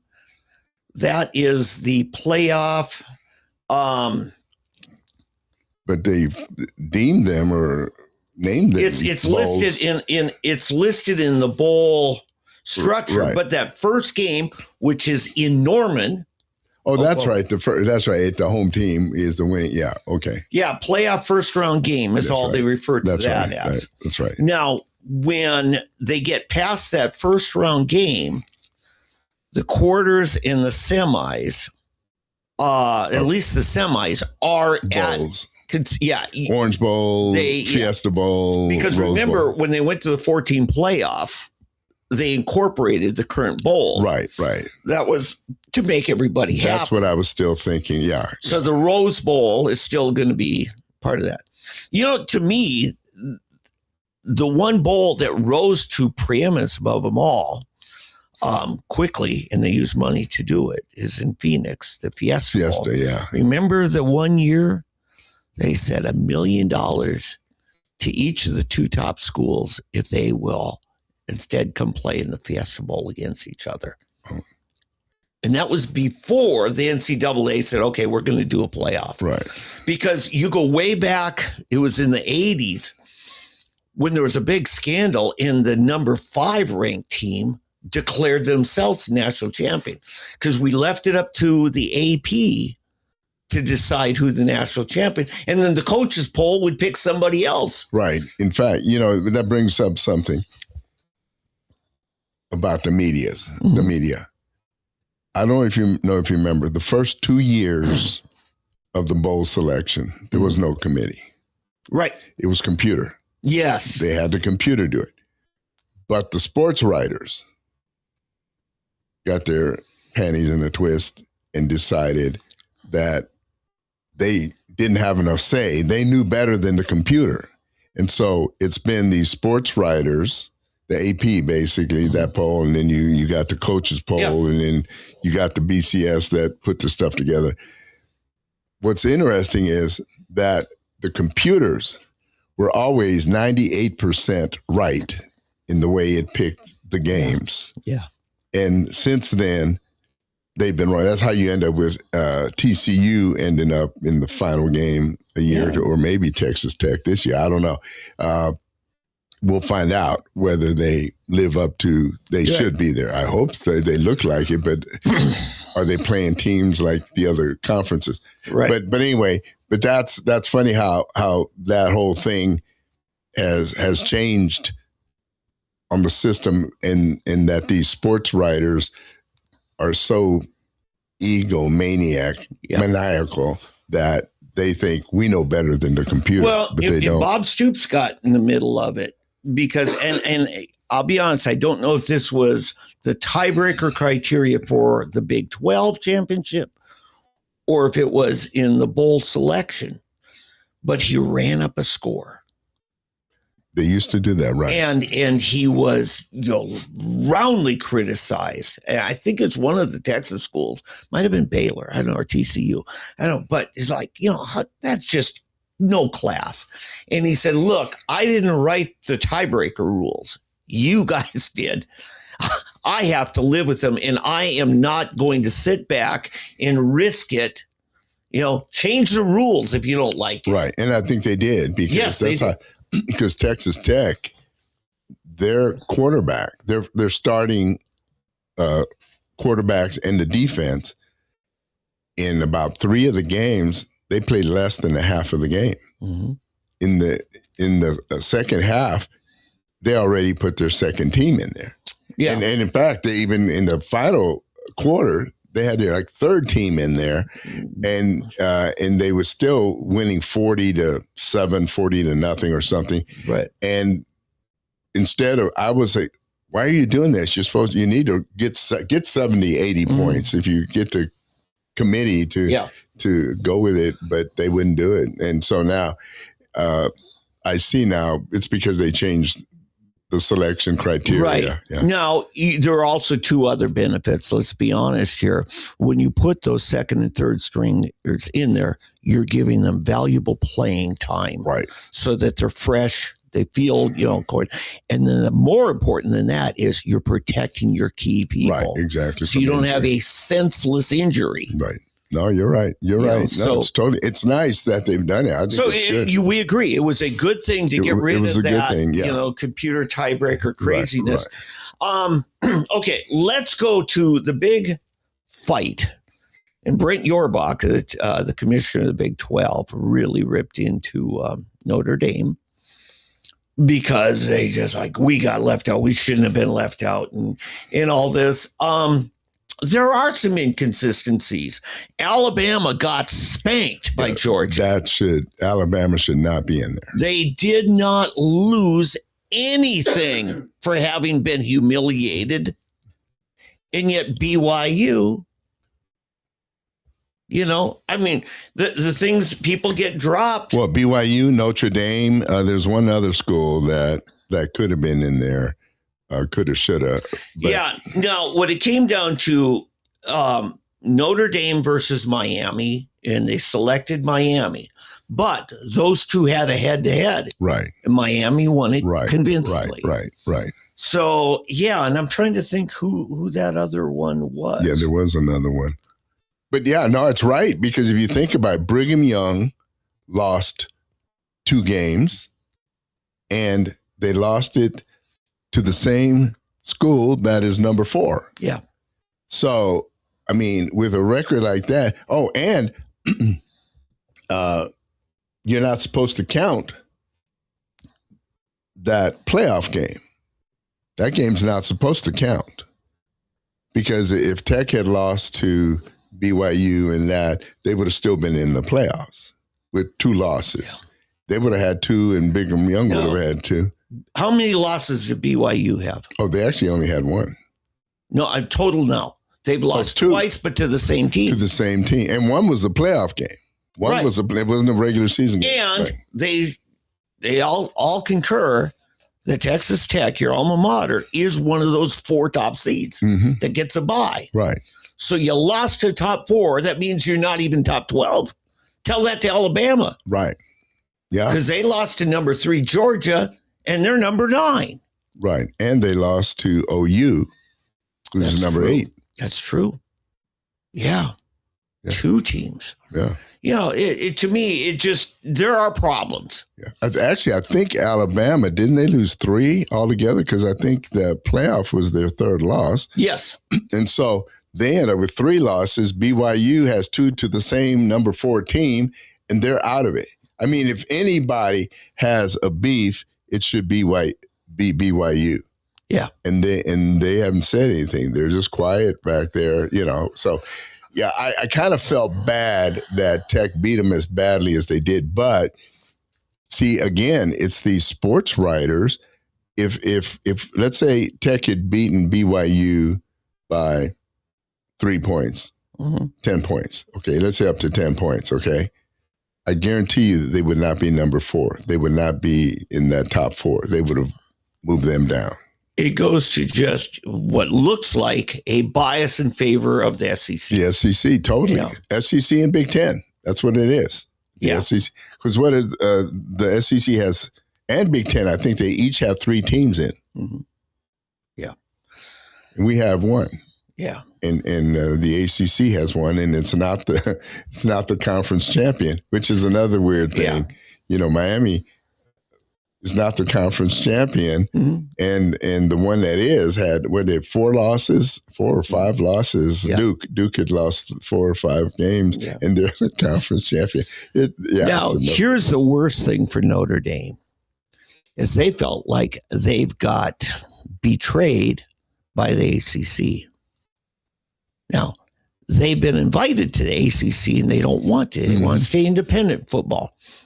All their other sports are in the ACC, and they feel like ACC owns it. But you know what? Last year, they got their, $20 million? They didn't share it with the ACC. They kept it all themselves. Oh, that's right. Yeah.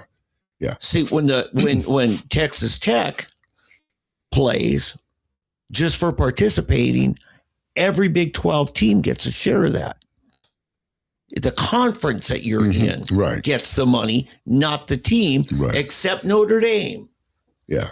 They want it both ways. Oh, no, you're right. And the ACC commissioner spoke to that. He said, if you want to be the representative of conference, then join the conference. Right. And Brent Yorback of the Big 12 says, look, I know him. You know, we're friends. I'll say it to his face if he was here. I am very disappointed in the way you've handled this issue. Notre Dame. Right. Yeah. So now I have to say, where the Big 12 really shines is basketball. Oh, yeah. So Arizona. Arizona's number 1. Arizona's number 1. In the top 5, you've got 2 Big 12 schools in the top 5, no ACC. In the top 10, you've got 4 Big 12. Still no ACC. Wow. It isn't until you get to number 12, Alabama grabs that slot. And how about the top 20? Well, now you start getting some ACC. Right, but I mean, more Southwest Conference teams than... Oh, yeah, because here in the net between 11 and 20, you got Alabama, Vanderbilt, Arkansas, Florida, Tennessee, and then Auburn's 21. And then, that's it for that. So we got 6 schools in top 25 from the Big 12. 6 of the Big 12. Is OSU one of them? Uh-uh. Oh, okay. Because OSU, I think, only has 1 or 2 losses. Yeah, but still, they don't even get mentioned. Yeah. Well, let me see. No, actually, they would be number 27 if you carried it out. And Tech, where's Tech this time? Are they still in the top? Oh, yeah. No, Tech is actually 16. Okay, so they're in the top. So the NIL money is the charm for Texas Tech again in basketball. Right. I mean, this is clearly the problems at Oklahoma State is not just Mike Gundy. That it's the athletic director. Right, but one of the reasons I think Gundy is gone is because he did not want to take NIL money. Yeah. He didn't agree with that. Yeah, he is not blameless. Right. But the problem is bigger than him because a good athletic director would overrule that. Yeah, exactly. Yeah. You know, and Gundy was just too big for his pants. Well, and one of the board just really didn't like Gundy. He was ready to get rid of Gundy. Well, so. Yeah. So anyway, it's an interesting deal. Oh yeah, and the Big East is still very much alive. I mean, UConn's number 5. They're Big East. You got St. John's in there. Syracuse. Yeah, and was it Villanova or no St. John's? And there's somebody else here. But of course, and then Gonzaga is from a small West Coast deal. Gonzaga really needs a better deal. It's just they don't have football. Right. They're like ORU. So anyway, basketball is getting ready to start and looks like the Big 12 is going to be good. Kansas is not one of the better ones.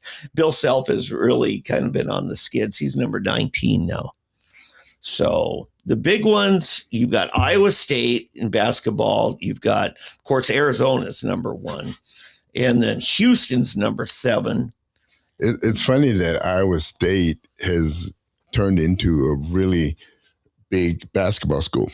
Yeah. In fact, it's funny.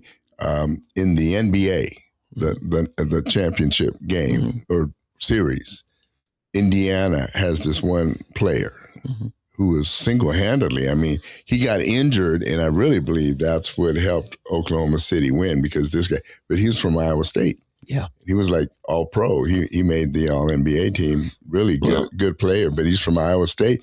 Iowa State somehow has managed to recruit these basketball players. Yeah, the interesting thing, growing up in Minnesota, I remember my social studies coach, raving liberal feminist. Yes, he was a guy who was a feminist. And he was assistant coach of our high school basketball boys, And he's talking about women's rights. He says, do you know in Iowa, girls basketball's more attended than boys basketball? Well, he didn't tell us the whole story. The biggest sport in Iowa is wrestling. Oh, really? Yeah. That's why. Yeah. It's their wrestling program. But the girls basketball is legit. Caitlin Clark, an Iowa farm girl. I don't know if she grew up on a farm, but you got those, they do develop athletes there. Yeah. They don't have to go looking for them. Those corn-fed Iowa and Nebraska kids. Hey, one thing I was thinking, as much as we both and everybody probably watching this dislikes Texas, I think Texas deserved to be in there. I'm glad you said that. That was the one I was more than Alabama. Yeah. And so the whole Alabama love thing, it just drives me nuts. I know my wife just can't stand Alabama because they're so pampered and Feinbaum. That's his team, Right. You got 3 losses, right, with Texas. Now, they started out the season, riskiest thing. They went to the number 1 team and played on their field, Ohio State. They lost that. It was a legitimate loss. But now OU beat Alabama. Right. In Alabama. OU lost to Texas. It tells you something. And who else is in there in the playoff? A&M. How did A&M do their last game? Oh, that's right. They lost to Texas. Yeah. No, I think Texas has a legitimate beef. They totally have a legitimate beef, especially that Alabama made it in there. That is, to me, that's the worst decision, more so to me than, in fact, if Notre Dame really had a beef and should be upset, it should be with Alabama making it in. Because there's no way they should have. And the other thing, these other 2 teams, I can't, where they, what's the one out of Louisiana? LSU? No, Tulane. Tulane. Yes. Tulane's in there. And then there's this other one. Is it Saint something or? Mason. George Mason. George Mason. Is George Mason or George? Yeah, it's something Mason. But yeah, okay, there's George Mason. Yeah, so and they're not in the Sun Belt Conference. Yeah, they're not. Yeah, see, when the Pac-12 dissolved, I don't know why they felt the need to put a fifth conference in the BCS selection deal. Yeah, I don't know. Why didn't they just leave it at 4? These are 4 in, and then you can have one at large, but they've added 2 at large bids, and you squeeze out teams, to me, like Utah, BYU, Utah, Texas, some of those teams. Yeah. That should look at Utah. Utah lost 2 games. Mm-hmm. Who did they lose to? They lost to Texas Tech and BYU. Yeah. Right. I mean, it's so messed up. Well, yeah, but you and I both agree Utah's argument's not nearly as good as BYU. Well, but see, Utah towards the end of the season, they were beating teams as badly as Tech was beating them early in the season. The peaking, they were peaking. They were peaking. In fact, I was kind of worried that we might have to play them again instead of BYU, right? And that might have been a whole different thing. Yeah, I would say of all the teams, that's the one I have the most impressive about growth. Who they were at the beginning to who they were at the end.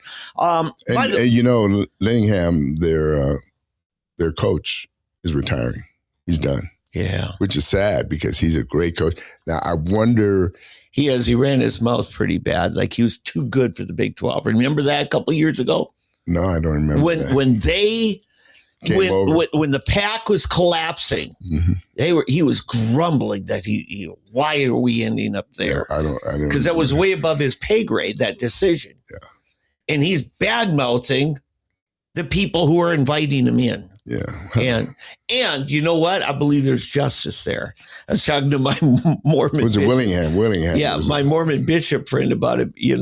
I did not know he was a Utah fan. I thought he was BYU. You're a Mormon bishop, But he and his wife went to Utah. And, and I said, the guy had such arrogance, like he's better than the Big 12.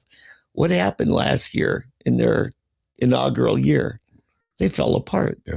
Pride comes before the fall. Yeah, I have a feeling that he is waiting for the call for an NFL contract. Yeah. Because that's where the big money is. Can you believe how much money those guys make? Yeah. It's a whole different deal. Yeah. Now, the politics of college football drives a lot of coaches to the pros. Also, their own scandals in college football, like Pete Carroll. USC. Well, and the Michigan coach, now that is something we didn't even talk about. No, we should. That guy he's in pretty deep doo-doo. Now, the narrative I finally got just in the last 24 hours is he gets a young, pretty blonde girl pregnant. She reports it because she can't hide it anymore. Now she's got to deal with paternity and stuff, and she's got to protect herself. So she comes clean and announces what goes on, and she's his employee. And if there's any place where political correctness rules, it's on the college campus. Well, see, but here's my question. I think it's legitimate for him to be fired because that's the rules. You can't right. have that subordinate. Right. But was it criminal? That's what I'm getting to. I'm trying to figure out where. So here's what he did then. Okay. He went over to her house, right. Broke in, screaming and yelling at her. He's threatening to commit suicide. Right. So he got arraigned yesterday. Murder? Because he was murder himself. No, home invasion. Mm-hmm. Everything for whatever. But he hasn't even bailed out. He appeared in a jail jumpsuit. Yeah, I saw that, and he's in his little room or something. Well, that's the way they all do it now for arraignment. Oh, okay. It's by video camera. Ever since COVID, they decide, we're going to keep doing this. So what are the charges that have him still in jail? So is he saying he hasn't posted bail? He can't afford bail on his salary at? How high did they set bail? I don't know, but here's what you've got going on.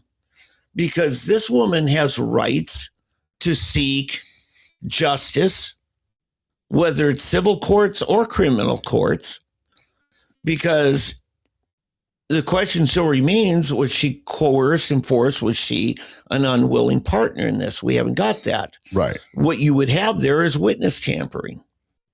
That's one of the things for which they refuse bail. If there's a demonstrated behavior of witness tampering. So,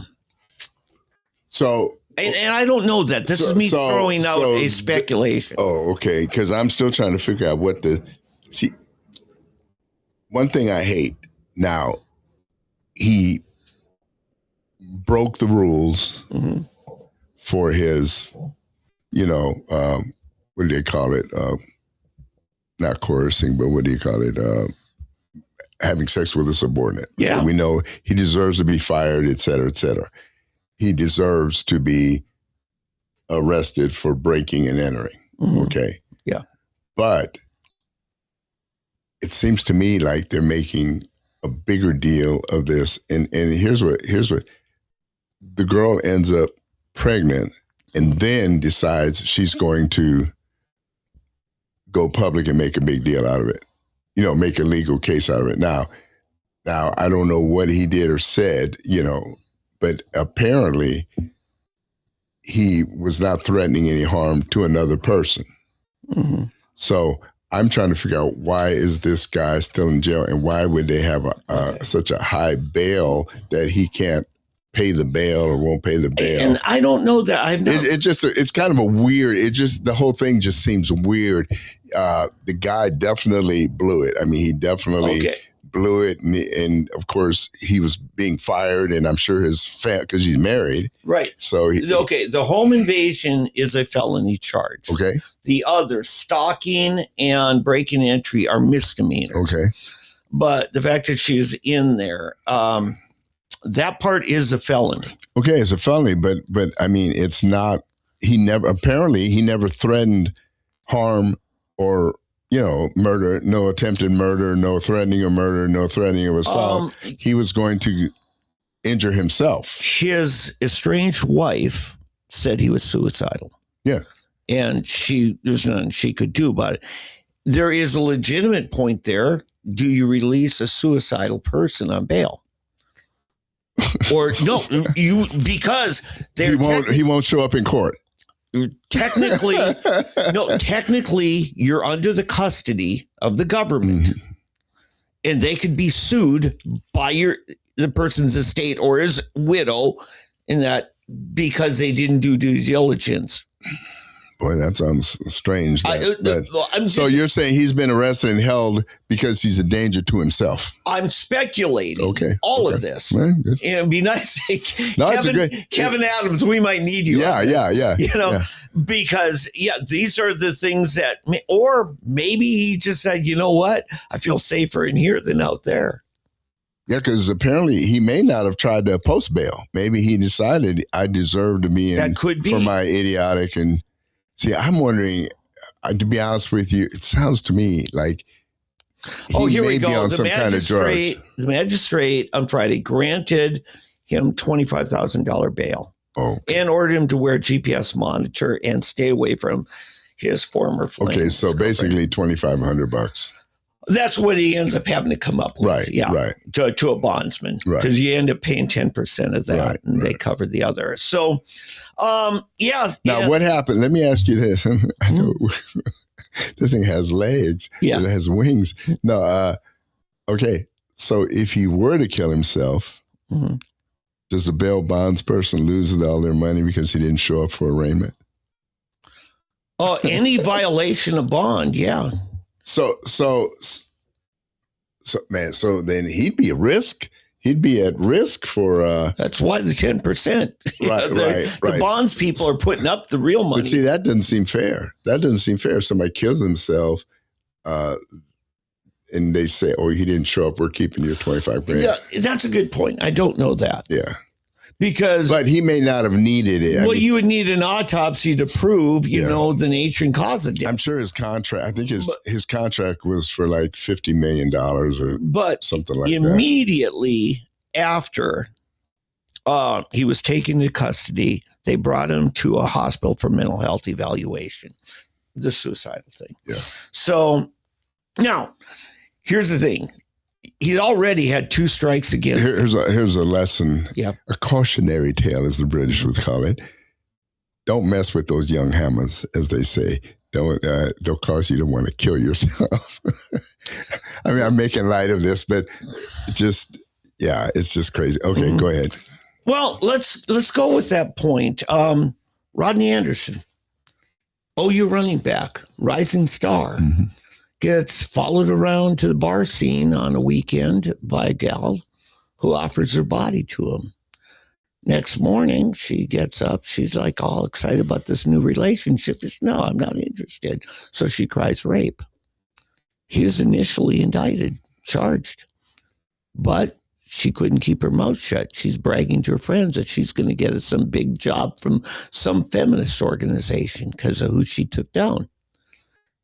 Yeah. And the problem I have is she should have received the same punishment she would have successfully gotten him.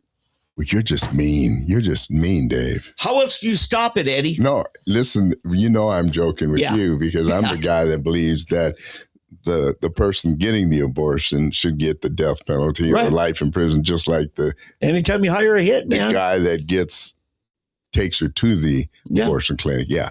So I'm just as cold-hearted. Yeah, no, you were one that told Pat Campbell Trump was right the first time. It says, yes, you have to enforce it upon women. Yeah. I mean, we talk about equal rights. I mean, my goodness, that's the biggest violation of civil rights and equal rights there is. The boyfriend that takes her gets life in prison and they let her off the hook. Oh, the poor thing. She was, the poor thing. If somebody tells me to go murder somebody, I guarantee they're not going to treat me the same way. And look, you said that in defiance of what Everett Piper said. It was one of my low points with Everett Piper. I respect a lot of what that man has done. But no, you never punish the woman. Yeah. Well, you're not treating her like an adult. No, and you will never end abortion that way. Yeah. You're treating her like a child, unaccountable for her actions. That's why you get women who don't act like adults, because you don't treat them like an adult. So anyway, that's the crazy thing on that. It's a tragedy. I mean, the thing to me, it really is a tragedy, though, that this guy's, I mean, not just career, but his life is ruined. His whole life, his family. It's just sad. But let's look at this guy. Mm-hmm. Remember, he started the year under suspensions because he's cheating. Well, the other team would come, he would steal their signals. No, actually, the school was under suspension. Right. But it was Harbaugh that actually was the coach when they were doing that. Well, Harbaugh left and went to the NFL and left this guy holding them. In fact, they think that that's the reason Harbaugh, because remember, Harbaugh couldn't even coach in the bowl. He had to take over because Harbaugh basically was the one. He became another Pete Carroll. Yeah. Cheated at the university level and then flees to a pro team. Right. So he doesn't get punished. The school does. Right. So this poor guy, he's just a sap. Poor guy. I mean, I feel sorry for him. Not to say that what he did was right, but I'm just saying. He was part of that under Harbaugh. Yeah, but how much did he have to do with it? He did get 2-game suspension. Yeah, but I think that was more of a punishment to the school versus him. The infraction he was a part of committing. Well, I think part of the infraction that the school is guilty of committing. Well, see, when you say the school, it was the coaches individually. They were not ordered by the school to cheat. No, I understand. But I am not saying that he was involved in what Harbaugh was doing. But yet he had to pay the price for it. You're right. And you followed this all the way back to the SMU days, or the school got the Pony Express, yeah. The NCAA goes after the institution. Right. Not the individual athletes. Right. So, and that's a problem. It really is. Oh, I tell you, my son, he was the director of football operations at Georgia Tech. Mm-hmm. And there was one of their players that got drafted. Well, there was an agent that had sent a nice warm-up outfit or something, right? Mm-hmm. To give to him to try to get their business. Yeah. He never accepted it. He left it hanging in the locker room and left, and he never wore it. Nobody took it. It just stayed there because they delivered it, and somebody delivered it and offered it to him, but he rejected. Yet the NCAA put Georgia Tech on probation because that happened, even though the guy never accepted anything. And that was one of the things that really got them upset, because the SEC, the Big Ten, has done things like this, and it's nothing to see. So was here. the conference went after him? No, it was the NCAA. So the NCAA does not equally enforce. Exactly. Yeah. Just as, again, with the bowls, Alabama is getting away with. By the way, getting back to this Alabama thing in Texas, the one thing Texas can't escape is they lost to Florida. That was a truly humiliating defeat. Yeah, but, now, everybody else we're talking about, if they have a couple losses, they were to teams that are in. Right. Texas had a bad loss. Okay. Okay.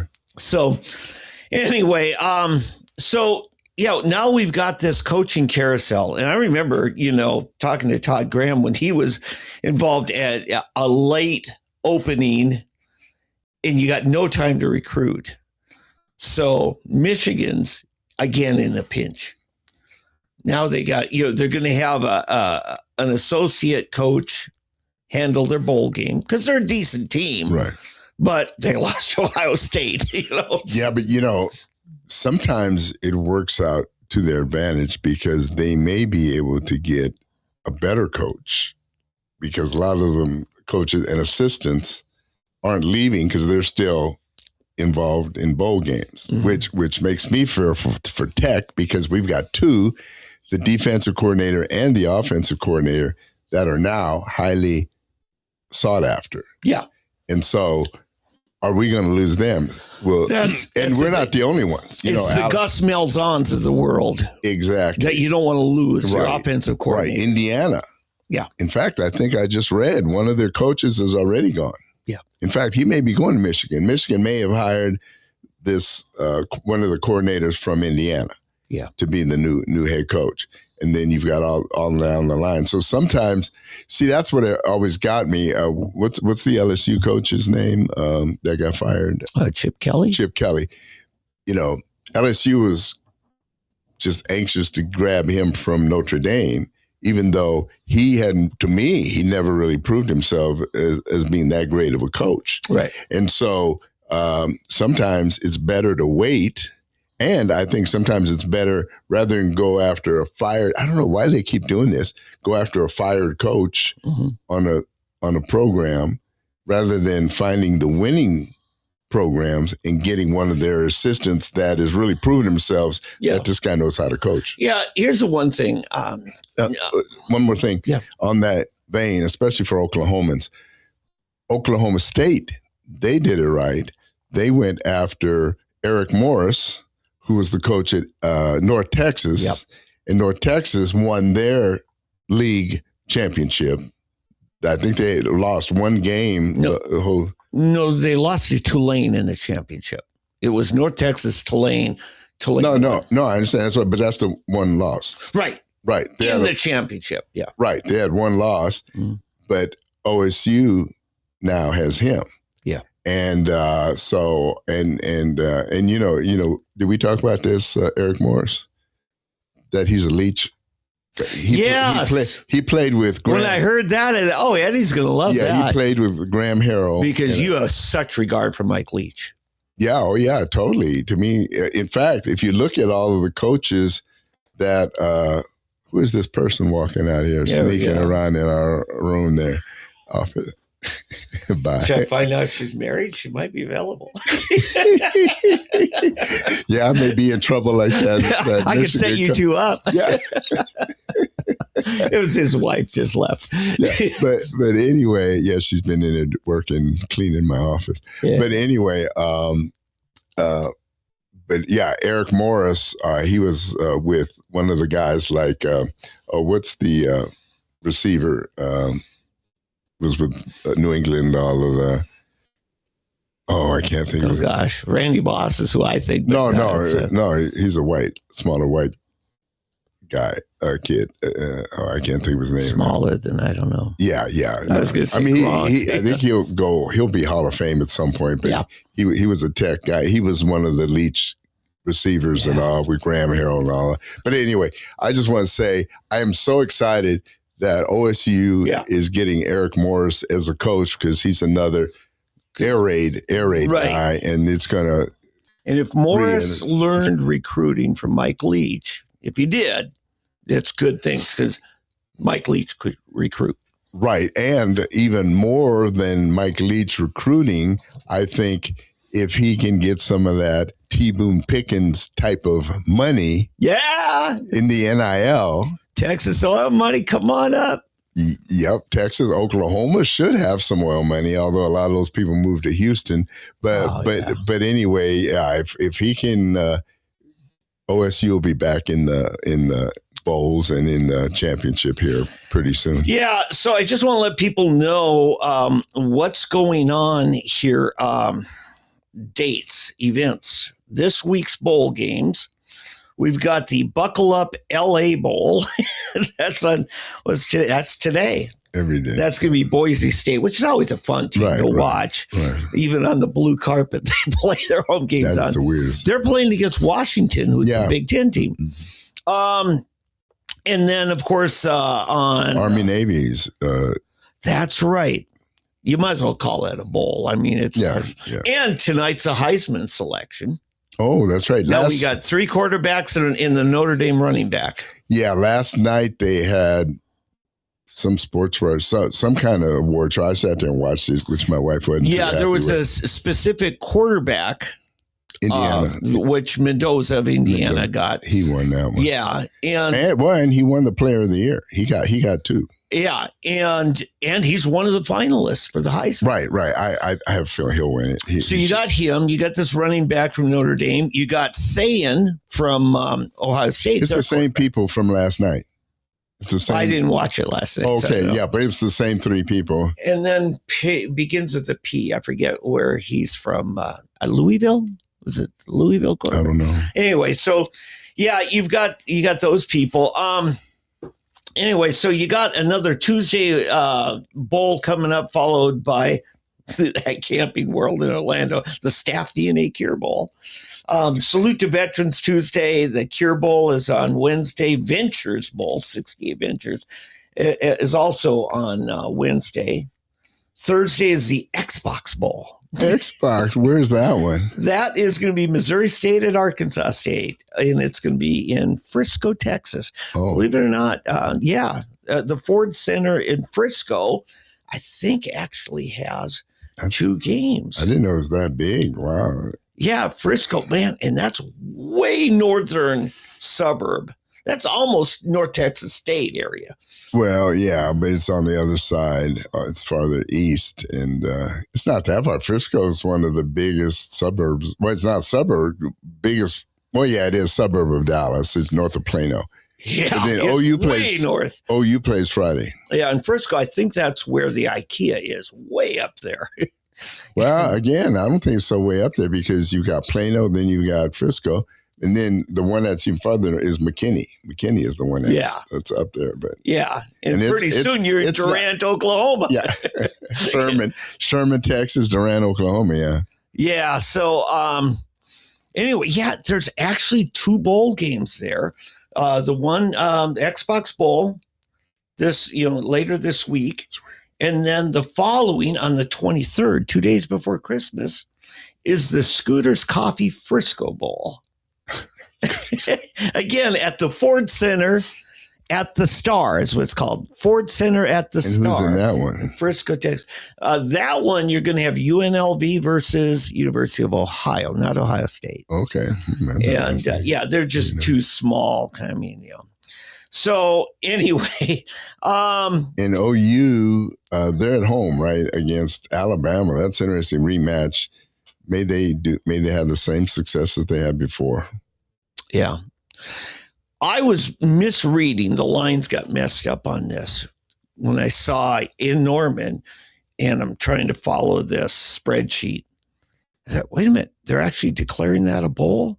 Like, what do you know? Oklahoma's getting a bowl game. Yeah. And then I found out, no, it's not. I would get the lines messed up. But why not? Yeah. Everybody else has a bowl. Well, the championship game's a bowl. Yeah. Why not? I mean, I'm looking at this. Yeah, after this first week, it becomes bowl game. There are the Cotton Bowl, the Rose Bowl. But the first round of playoff, they don't call those. No, bowls. I know, right. But it's a distinction without a difference, right? I agree. But you've got 47 postseason football events. 47. Why not? Norman, come on. You got a stadium. Get some revenue for the college. Oh, I'm sure they'll get revenue for the play. I'm sure the playoff games, the schools get paid for that. Yeah, but why not do something like that? Put it in your NIL fund. Yeah. You may want to do the research how much they're getting paid for making the playoffs. Right. And I'm not saying that OU's in that. I'm just saying do a bowl. Your stadium's sitting empty. If it's AstroTurf, you don't have to worry about a mud pit. You're saying in addition to the playoff game. Yeah, I'm not talking about do a bowl. I'm not talking about the OU football team being in it. Okay. I'm saying I see. The boosters, the Chamber of Commerce, whoever, put together a bowl game. Make the Sooner Bowl. Because what are we doing in softball this next year? We're hosting the Olympics. Right.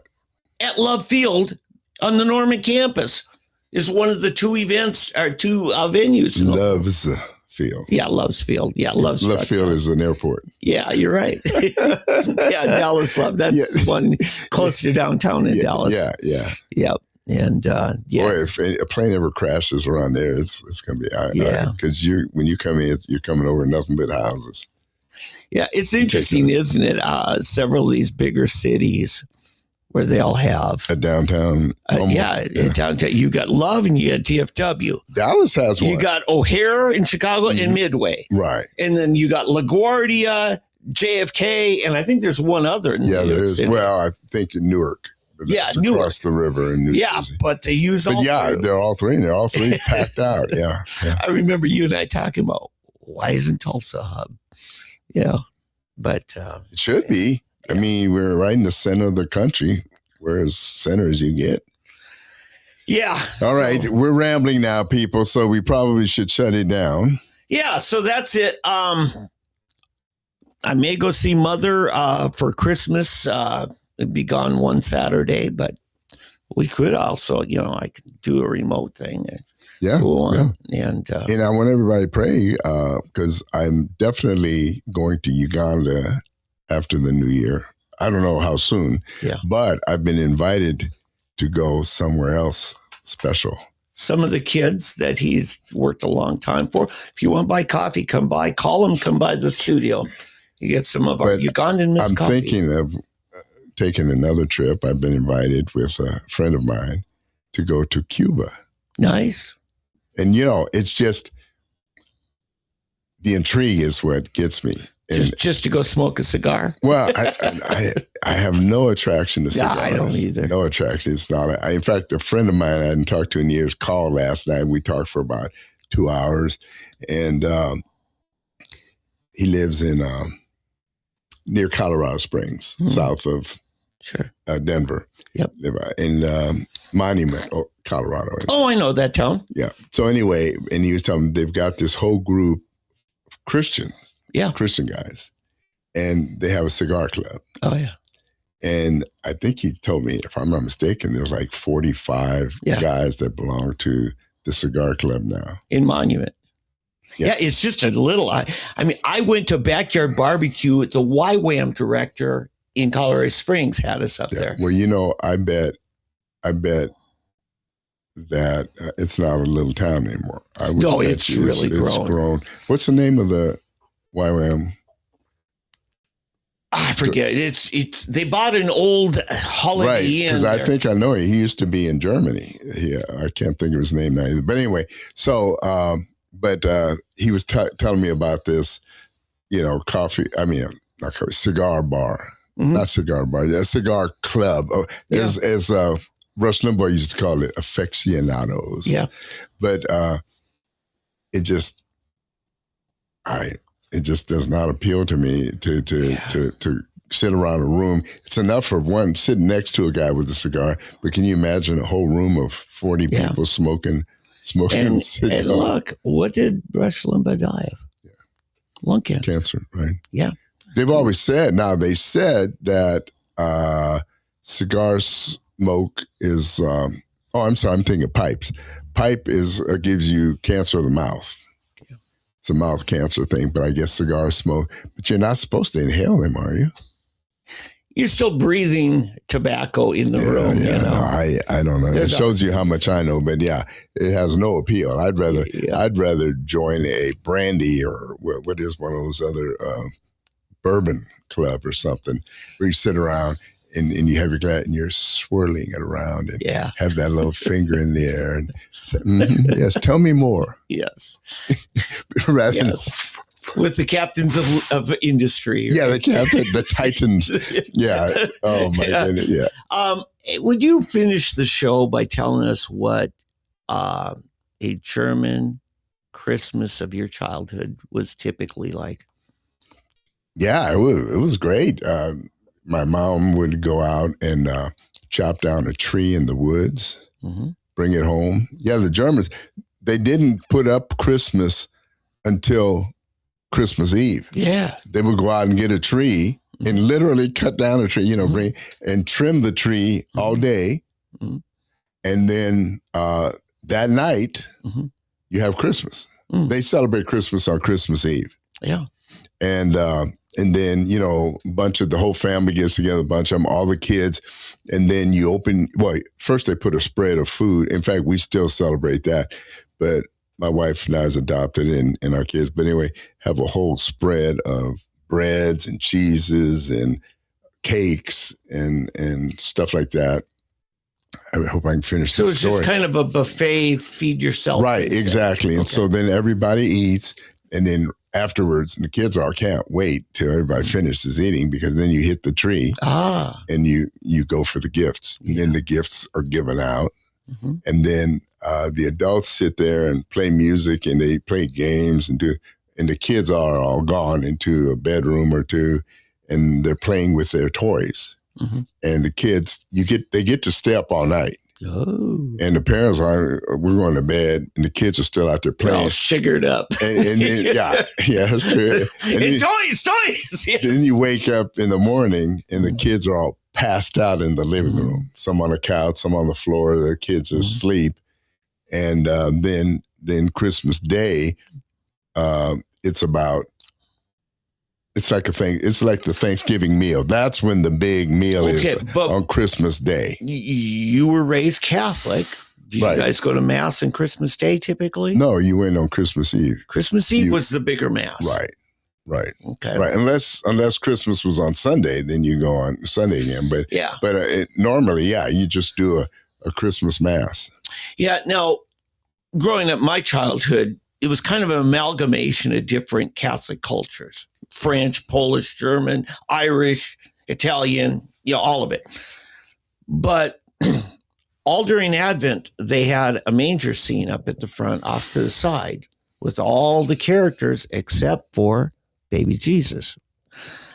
On Christmas Eve Mass, as the priest comes in with the altar boy as a processional, he's carrying the baby Jesus. Oh, that's interesting. And to a child, it's like you're witnessing the birth of Jesus, kind of thing. Huh. It's happening now. It's a very Eastern mindset. That the Eastern mind historically sees time in a circular the anniversaries of events. It's like we relive something again. But that to me was always the exciting, it's here, it's Advent concludes, It's funny, the thing that we don't have here that they have over there in Holland, Germany, and most of those countries, that's St. Nicholas Day. Earlier in December. Right. It's usually in Holland. It's the 5th. Germany, I think he reached Germany a day later. I don't know why. My mother tried to keep that tradition in our family. We put our shoes outside. Right, and then they'd be full of candy. Mm-hmm. But he always brings this. You have St. Nicholas, but he's got this person named Krampus. Okay. Krampus, as you'd say in English, but Krampus. And Krampus is the guy who has a sack that he puts bad children in the sack and takes them away to Spain where there's no Christmas. Oh, yeah. With the Muslims in Spain, yeah. Yeah. So my parents, I was terrified of him. I was terrified of him because I actually was afraid I was bad that year. And you knew you were I bad. might end up in the sack.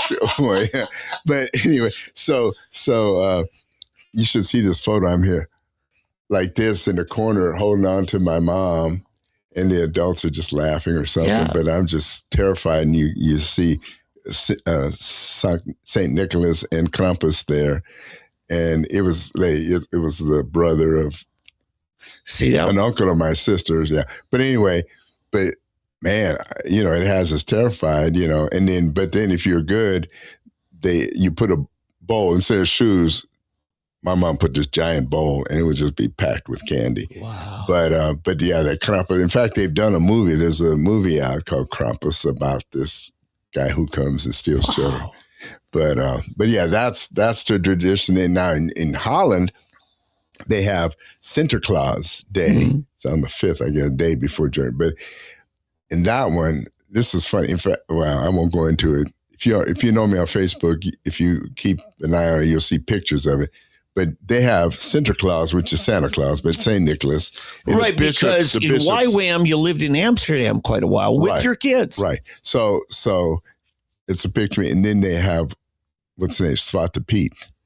Black Pete. Oh, my goodness. And it's this, it's a smaller guy and with blackface. They paint him black, and there's a bunch of Pete. I know. I don't know if they've gotten them to stop it yet or not. There are big protests. They got to stop black because it's racist.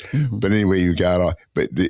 So they have a big parade on Sinterklaas Day, and he arrives in a boat in Amsterdam. He comes on a boat and gets off but he's got a horde of Pete's. They've got a whole parade, and they've got like 100 or more black Pete's, and they're throwing these things called peperknoten, which is it's like gingerbread nuggets. They're these hard gingerbread type things. Yeah, and these Pete's, black Pete's, have these bags full, and they're just taking it and just throwing them handfuls. Well, it's peat moss, right? No, it's candy. It's like gingerbread. Oh, okay. Gingerbread nuggets. Okay. And so they're throwing in, and kids are scrambling to get these peperknoten. And it's just a whole different thing. And then Santa Claus gets on a horse and rides, He's got a horse, big white horse, and he's right. I mean, it's quite. Some of these traditions are pretty amazing, but they don't celebrate Christmas. That's their big day. They give presents out on Sinterklaas Day, right? Which is like the 5th of December. I don't know where it came from, but my mother grew up in that tradition as well as the December 25th tradition. Yeah, that's how Germans. And so I got a double dose, Alto. We should have had Alto call us. If we're going to meet here next Saturday, we need to have you. Yeah, we need to get Alto to comment on the whole Dutch, his Dutch Christmas, because he's from a part of Holland called Friesland, and it's way up in the north on the Baltic. Yeah, it would be the Baltic. Yeah, and then he's got, and it's on the border of Germany. In fact, the people there in Friesland, they speak both languages, but it'd be good to have Alto comment on his Sinterklaas experiences as a child and growing up and everything. But anyway. Well, I was just going to say, though, the treats, the sweets and everything, mostly were not store-bought. They were homemade, weren't they? The pastries. I'm sure they'll, Yeah, today I don't think. It wouldn't have been. But see, in Germany, they have, like in Holland, they're not that into the pastries or weren't. That's why they had those peperknotjes. Right. And those little nuggets. Well, some you'd have hard candies or different things, but see. Well, I remember Harry was just all bags of these things and they're throwing them out. That's what you get. In Germany, they have these things called Lebkuchen. And they're these round, actually you can buy them, well, they sell out every year, really. They start around the end of October, but they're called Lebkuchen.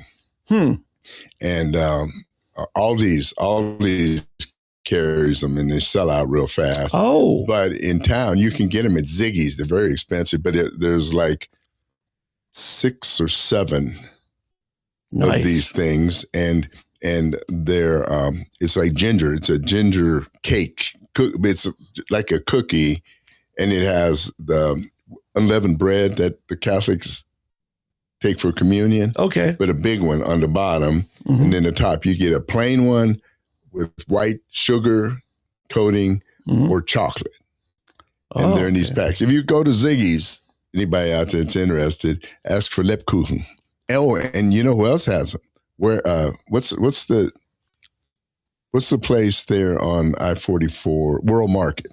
Yeah. World Market has them. They're cheaper at World Market, by the way. But all these World Market and Ziggy's has a Lebkuchen. Yeah. If they're still there, because they sell out fast. Yeah. And it might already be too late.